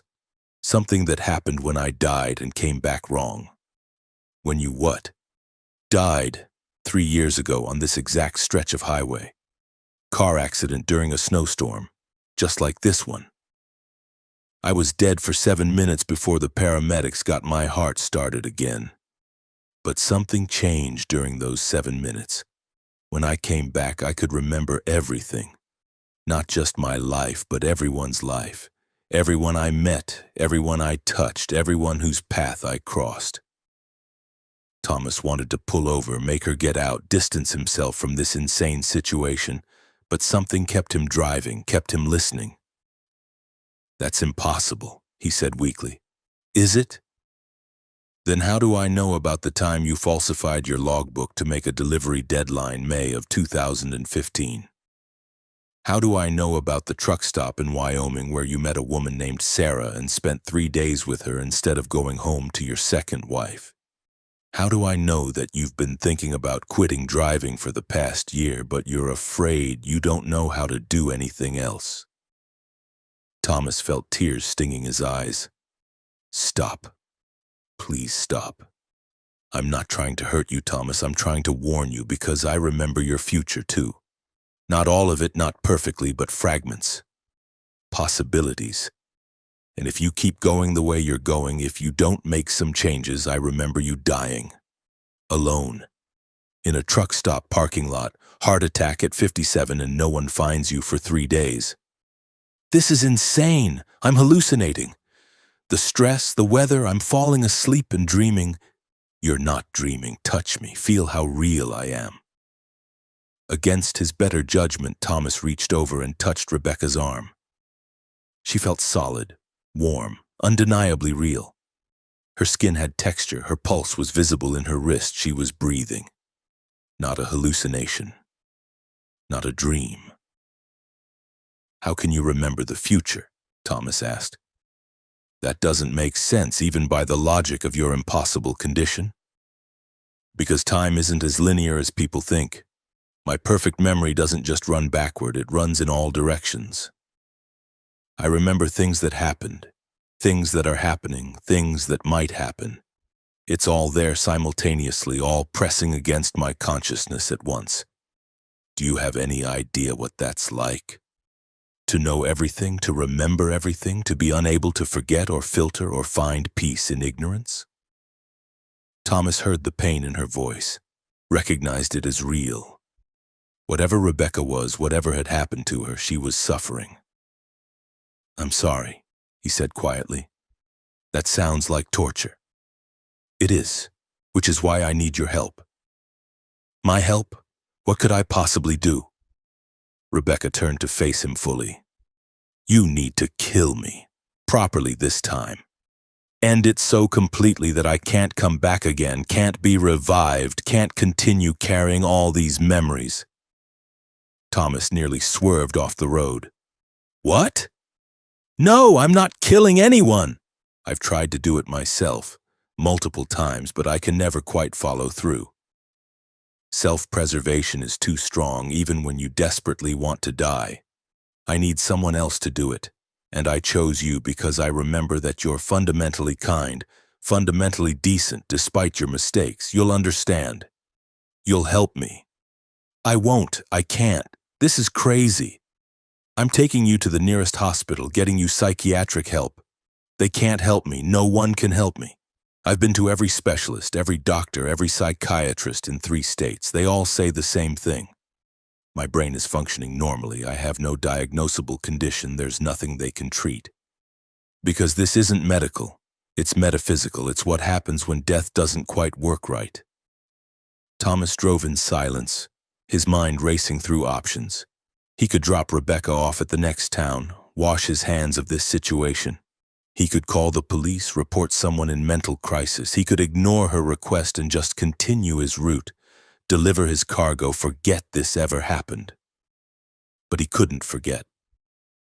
That was the problem. Just like Rebecca couldn't forget, Thomas now couldn't forget this encounter, couldn't unhear her desperate request, couldn't pretend he didn't understand her pain.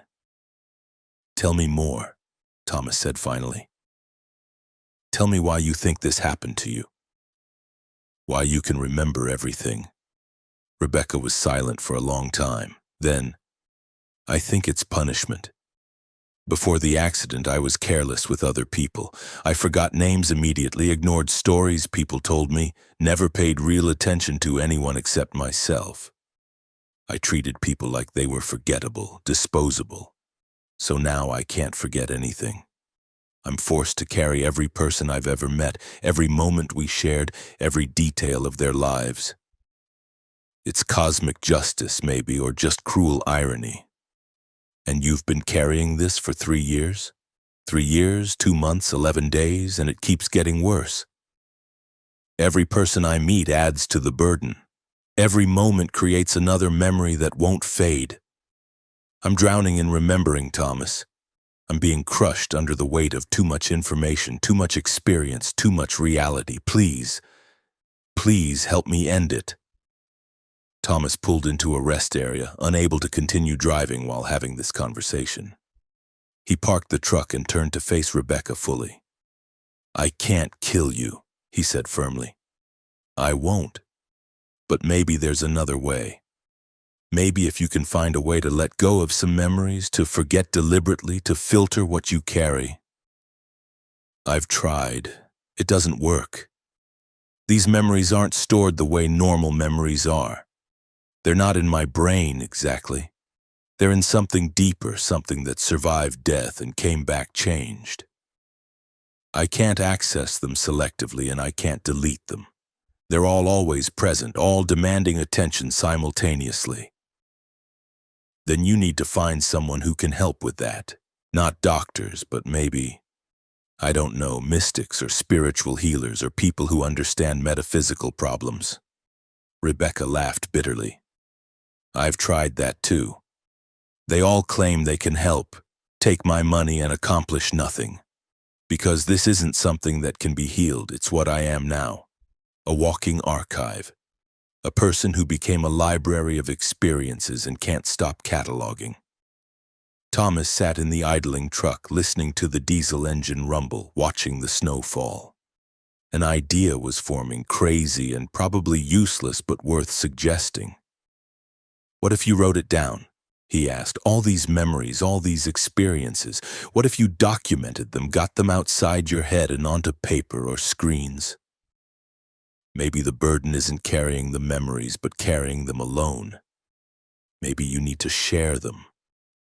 I've kept journals, written millions of words. It doesn't help. Not journals, books, histories. You remember things about people that they've forgotten about themselves. You remember connections and patterns that no one else sees. That's valuable. That could help people understand their own lives better. Instead of being crushed by remembering, maybe you could use it.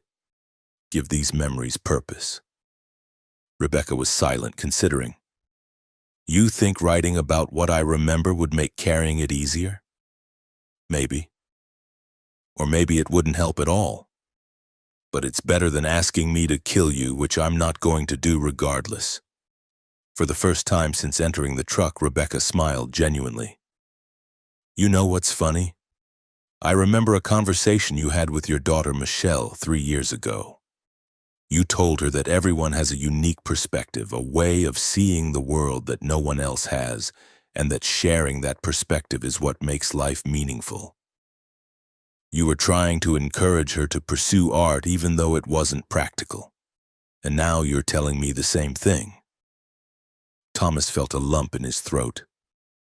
He didn't remember that conversation, but it sounded like something he might have said back when he was still trying to be a good father. Did she listen? Thomas asked. Did Michelle pursue art? Yes.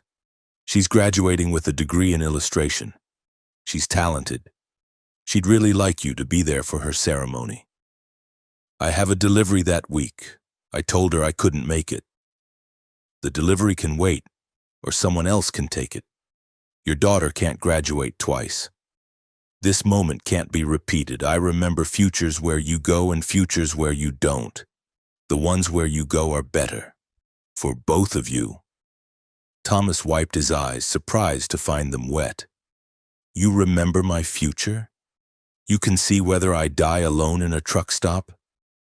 That future is still possible, but it's not inevitable. You have choices. You can change direction. The question is whether you will. They sat together in the truck for another hour.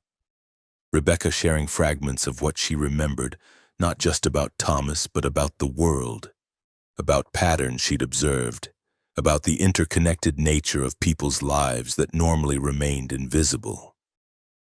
Thomas listened, fascinated despite his fear, beginning to understand that Rebecca's condition, while agonizing, also gave her insights that few people ever achieved. Finally, Thomas started the engine again. I'm taking you to Great Falls like I promised. But you're not getting out there. You're coming with me to deliver this load, and then we're going to find a publisher or a website or some platform where you can start sharing what you remember. We're going to turn this curse into something useful. Why would you do that? Why would you involve yourself in my life? Because you helped me remember why I started driving in the first place. It wasn't about the money or the solitude. It was about connection, about moving through the world and meeting people and being part of something larger. I forgot that somewhere along the way. You helped me remember. Rebecca smiled again, and this time there was hope in the expression. Thank you, Thomas. Don't thank me yet. This might not work. You might still end up carrying all these memories alone. Maybe. But at least I'll have tried something different. At least I'll have shared the burden with someone willing to listen. Thomas Reeves and Rebecca traveled together for the next 3 days, completing deliveries while developing a plan for how to document and share Rebecca's impossible memories. By the time they parted ways, Rebecca had started a blog that would eventually become one of the most widely read personal history projects on the internet. Anonymous accounts of ordinary people's lives remembered in perfect detail by someone who couldn't forget. Thomas attended his daughter's graduation. He reconciled with her, began making an effort to be present in her life. He cut back his roots, started taking time off, remembered that there was more to life than accumulating miles, and he never picked up another hitchhiker. He didn't need to. Rebecca had been the one encounter that mattered, the one passenger who changed his route in ways that extended far beyond a single night on a Montana highway. Years later, when Thomas retired from trucking, he received a package in the mail. Inside was a book, Memories of Everyone, Stories from a Life That Remembers, authored by someone identified only as R. The dedication page read, "For Thomas, who remembered how to change direction." Thomas read the book in one sitting, recognizing stories from that night in the truck, recognizing his own life reflected in Rebecca's perfect recall. And he realized that everyone was like Rebecca in some way, carrying memories and experiences that shaped them, defined them, burdened them. The difference was only in degree. Rebecca carried all memories equally. The rest of humanity could forget, could filter, could let things go. But maybe that was the real tragedy. Maybe what people lost in forgetting was as important as what they gained in peace. Maybe Rebecca's curse was also a gift. The ability to truly know others, to hold their experiences as carefully as they deserved, to remember that every person mattered enough to be remembered completely. Thomas died at 73, surrounded by family, having lived long enough to see his grandchildren grow. And in his final moments, he thought of Rebecca, wondered if she still lived, still remembered, still carried the weight of everyone she'd ever met. He hoped she'd found peace. He hoped her burden had been lightened by sharing it. And somewhere, in a house whose location he'd never known, Rebecca felt Thomas's death like all the others. A memory added to her infinite collection, a life concluded and archived. She wrote his story that night, documented his journey from isolated driver to present father to man who died surrounded by love. She remembered him completely, perfectly, just as she remembered everyone. It wasn't the ending she'd asked for that night in Montana, but it was an ending that mattered, a life that meant something, preserved forever in memory that wouldn't fade or distort or disappear. And maybe that was enough. Maybe being remembered completely was its own form of immortality, its own kind of peace. Story 8. The Delivery to Nowhere. Anthony Blackwood had been an independent trucker for 12 years when he accepted the contract that would fundamentally alter his understanding of reality. The job came through his dispatch service on August 11, 2023, a straightforward delivery of computer servers from a warehouse in Austin, Texas, to a data center at an address in rural New Mexico. The pay was exceptional, triple his normal rate, with half deposited up front and the remainder promised upon successful delivery. The client was listed as Threshold Computing Solutions, a company Anthony had never heard of, but whose payment cleared immediately and whose credentials checked out when he verified them online. The pickup was uneventful. The warehouse in Austin was modern and professional. The servers were properly crated and packaged, and the bill of lading specified careful handling due to the sensitive nature of the equipment. The delivery address was in the middle of nowhere, coordinates rather than a street address pointing to a location about 60 miles southeast of Albuquerque, an empty desert. Anthony loaded the cargo, secured it properly, and headed northwest out of Austin on Highway 290, planning to connect with I-10 West and then cut north into New Mexico. The route would take approximately 10 hours, putting him at the delivery location just after sunset. The first 7 hours passed normally. Anthony drove through the Texas hill country across the harsh landscapes of West Texas into New Mexico's high desert. He stopped once for fuel and a meal, stretched his legs, checked the cargo. Everything was as it should be, but as he approached the delivery coordinates, following his GPS down increasingly remote roads, Anthony began to notice oddities. The landscape looked wrong somehow. The mountains in the distance kept changing position, appearing first to his left, then to his right, then ahead of him despite the road running straight. The sun was setting, but it seemed to be setting in the north rather than the west, casting shadows that fell in impossible directions. His GPS continued to function, showing him proceeding toward the destination coordinates. But the estimated arrival time kept changing, first showing 20 minutes, then 40, then 15, never settling on a consistent value. Finally, after following a dirt road for what felt like hours but his clock said was only minutes, Anthony saw his destination.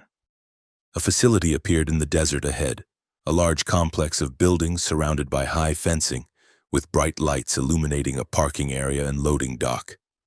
It looked like exactly the kind of data center he'd been expecting, modern and industrial.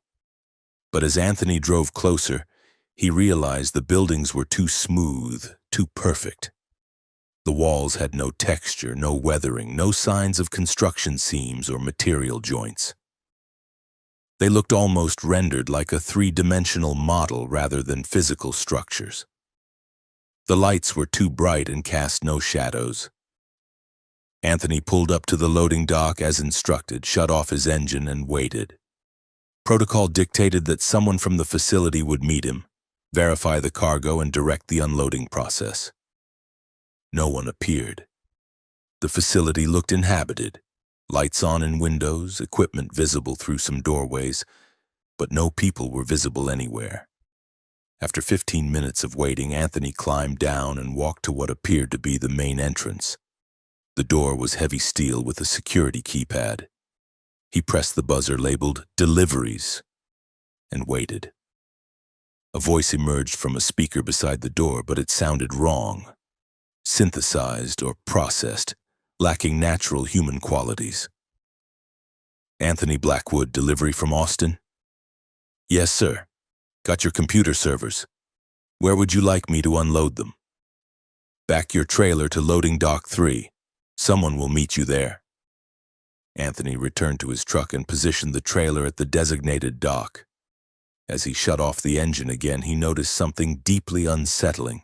His phone showed no bars, no signal, but the GPS continued to function, still displaying his position at the delivery coordinates.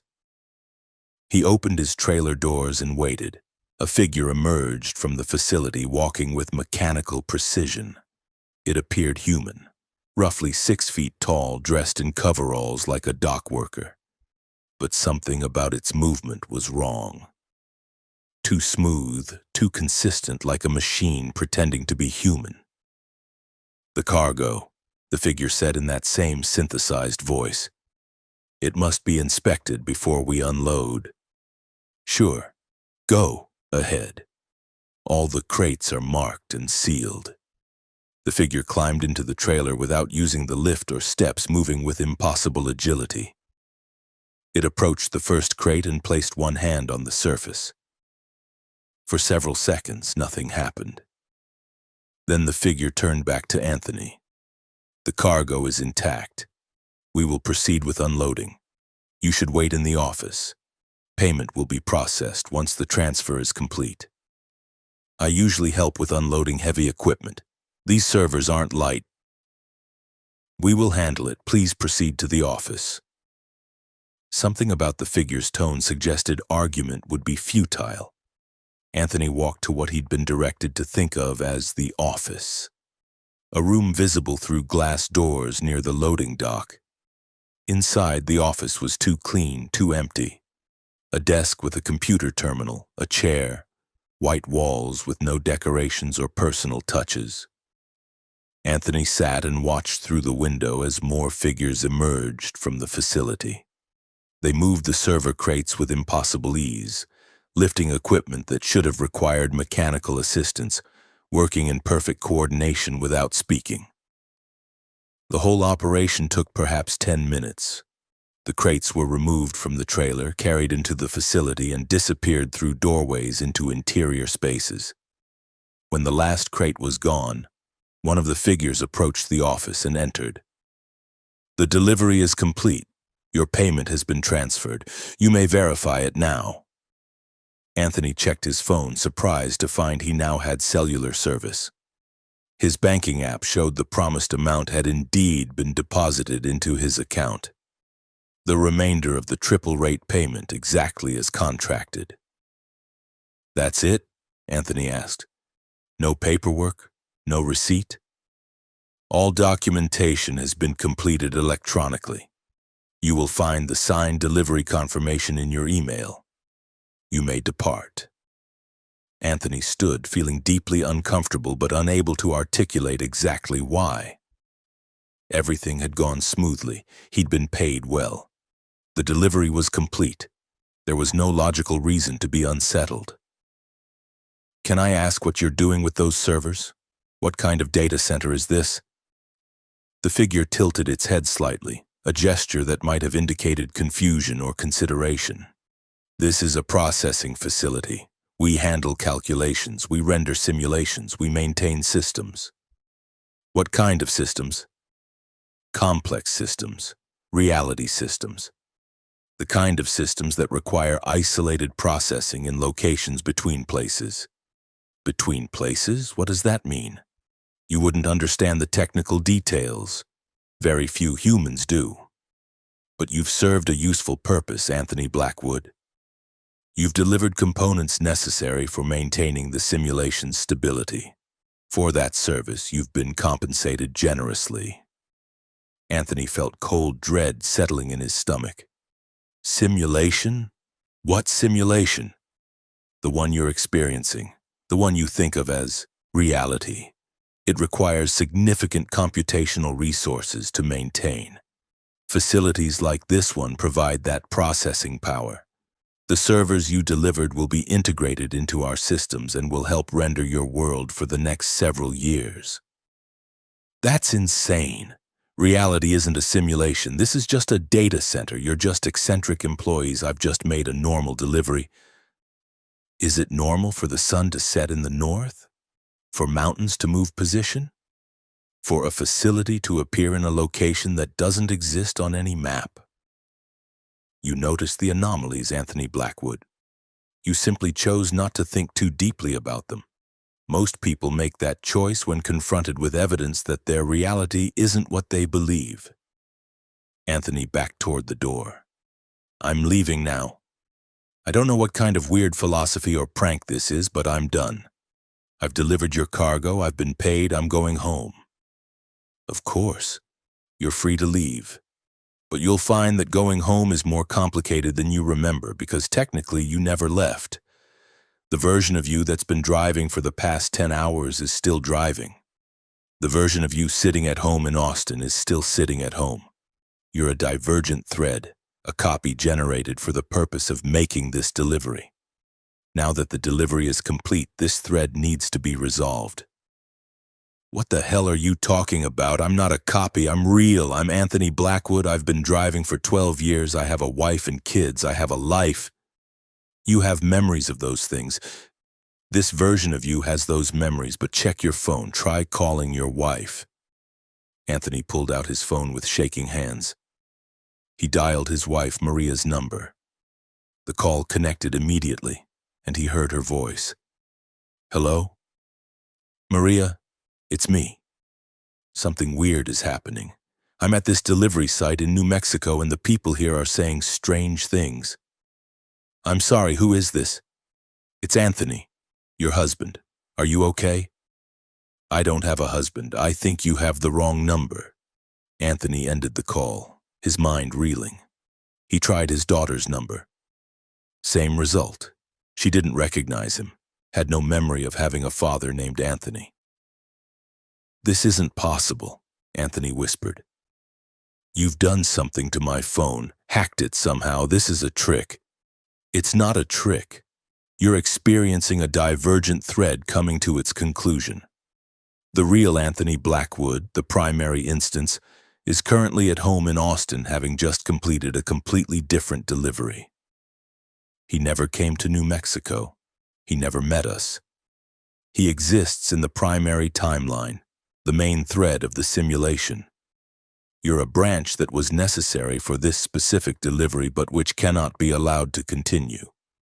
Divergent threads create paradoxes if left unresolved." The figure approached Anthony, its movements suddenly less human, more obviously mechanical. "The resolution process is painless. You will simply cease to be a separate instance and will merge back into the primary timeline's data. Your experiences here will be archived but won't be consciously accessible to the primary Anthony. It's quick and efficient." Anthony ran. He burst out of the office, sprinted to his truck, climbed into the cab. The keys were still in the ignition.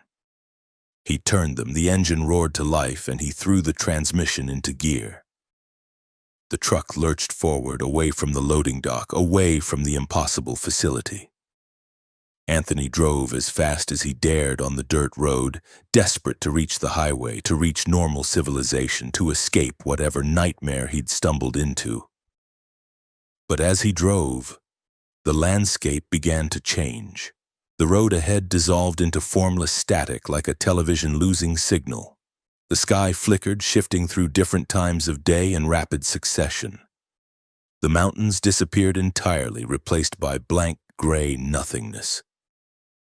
"You can't outrun a resolution," the synthesized voice said, now coming from his truck's radio despite him having never turned it on.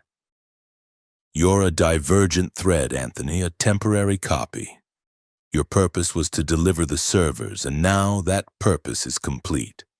Fighting the merge only prolongs the process unnecessarily." Anthony kept driving, even as the road beneath his wheels became less and less solid, less and less real. He drove into the static, into the dissolving reality, refusing to accept that he wasn't real, refusing to believe he was just a copy. The last thing Anthony Blackwood, the divergent instance, experienced was a sensation of rapid compression, of his memories and experiences being packaged and archived, of his consciousness folding in on itself and merging with something larger. And then, nothing. In Austin, Texas, Anthony Blackwood woke up in his recliner, his wife Maria shaking his shoulder gently. "You fell asleep in front of the TV again," she said with affectionate exasperation. "Must have been a hard delivery today." Anthony blinked, disoriented. Yeah, long drive. Had a weird dream, though. Something about New Mexico and servers and... I don't remember, it's already fading. Go up to bed properly. You'll hurt your back sleeping in that chair." Anthony stood, stretched, headed upstairs. His phone showed a recently deposited payment. Good money for a delivery run to Dallas, the manifest said, though he didn't clearly remember driving there. But that was normal sometimes when you'd been driving as long as he had.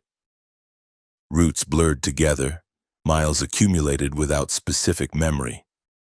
He checked his banking app again, noted the payment was slightly higher than he'd expected. Triple rate, in fact, for what should have been a standard delivery.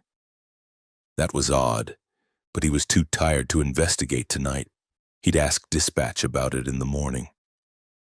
Anthony Blackwood went to bed, his memories of the divergent thread already fading, already being processed into the background data of the simulation, archived in systems maintained by facilities that didn't officially exist, powered by servers delivered by drivers who might or might not be the originals, might or might not be divergent copies created for specific purposes and then resolved back into the primary timeline once those purposes were complete. He slept soundly, as he usually did after a delivery. And if he dreamed of facilities that rendered reality, of figures that moved with mechanical precision, of voices that explained too much about the nature of existence. He didn't remember them when morning came, because that's how divergent thread resolution worked. The experiences were archived, the consciousness merged back into primary. The copy ceased to exist as a separate instance, clean, efficient, necessary for maintaining the simulation's stability and preventing paradoxes.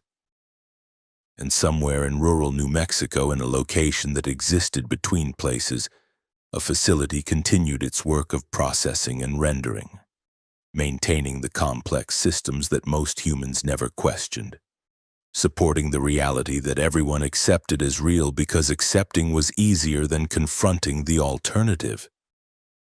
The servers Anthony delivered or didn't deliver, depending on which thread you considered primary, hummed quietly in their racks, performing calculations beyond human comprehension, rendering a world that felt solid and real and permanent to those who lived within it. And occasionally, when new equipment was needed, when servers had to be upgraded or replaced, another driver would be selected. Another divergent thread would be created. Another delivery would be made to nowhere, and another driver would choose whether to accept the explanation or to fight the resolution, even though fighting never changed the outcome. Because in the end, whether you accepted it or not, whether you fought or surrendered, divergent threads couldn't be allowed to persist indefinitely. The simulation required consistency. Reality demanded resolution. And copies, however real they felt to themselves, had to merge back into the primary timeline once their temporary purpose was complete.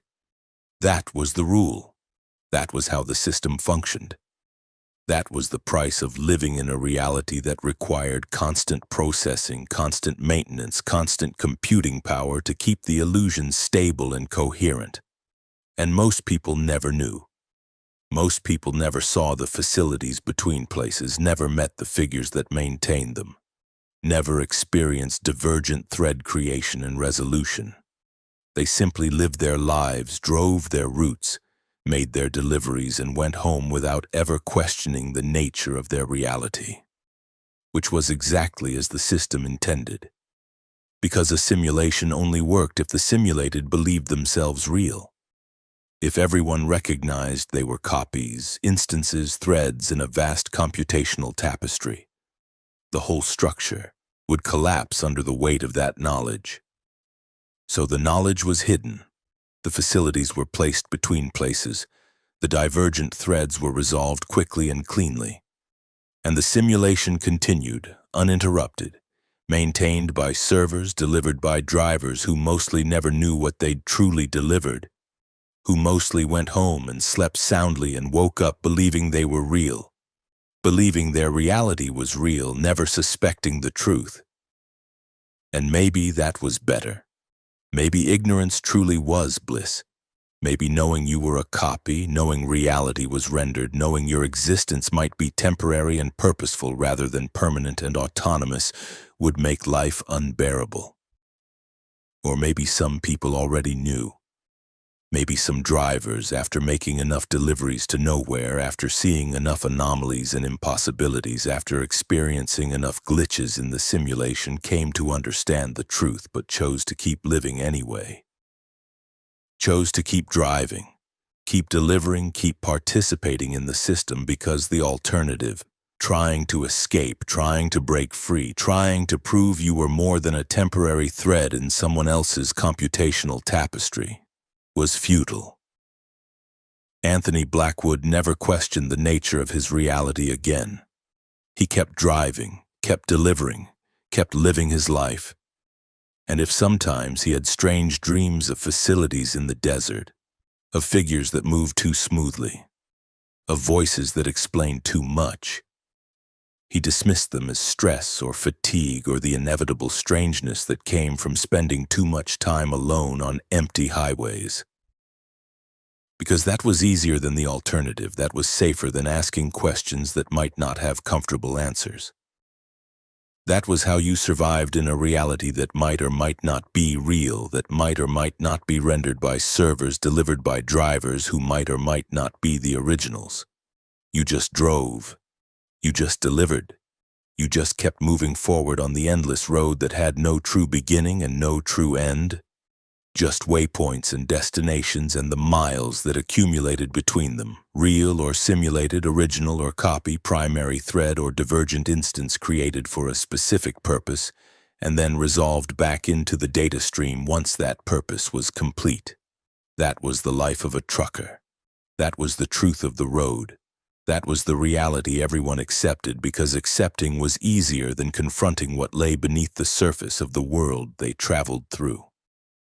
And the servers hummed on in their facilities between places, processing and rendering, maintaining the simulation, keeping the illusion stable, ensuring that most people never had to know the truth about what they were and where they existed and why their reality required constant computational support to remain coherent. That was mercy, perhaps, or maybe it was just efficiency.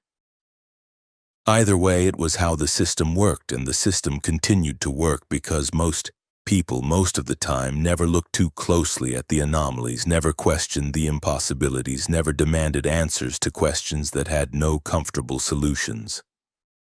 They just lived. They just drove. They just delivered their cargo to nowhere and went home to somewhere and slept and woke and lived another day in a reality that felt real enough to satisfy them, even if it wasn't quite what they believed it to be. And that, in the end, was all the system needed. Belief, acceptance, the willingness to not look too closely at the edges where reality frayed, where the rendering failed, where the simulation showed its seams. As long as people kept believing, kept accepting, kept living as if it were all real, the simulation would continue, the facilities would keep processing, the servers would keep rendering. And the road would go on forever, carrying drivers who might be real or might be copies, but who mostly never knew the difference and mostly never wanted to know. Because ignorance was easier. Because belief was safer. Because living as if you were real was better than knowing you might not be. And so the trucks kept rolling, the deliveries kept happening, and the simulation kept running. Stable and coherent and real enough for those who lived within it, maintained by systems they would never see. And powered by servers they would unknowingly deliver to facilities that existed nowhere and everywhere. Between places where the impossible became routine and the truth became something you learned not to question if you wanted to keep your sanity and continue driving on the endless road that had no true beginning and no final destination. Just waypoints in the vast computational architecture that rendered the world one processed moment at a time.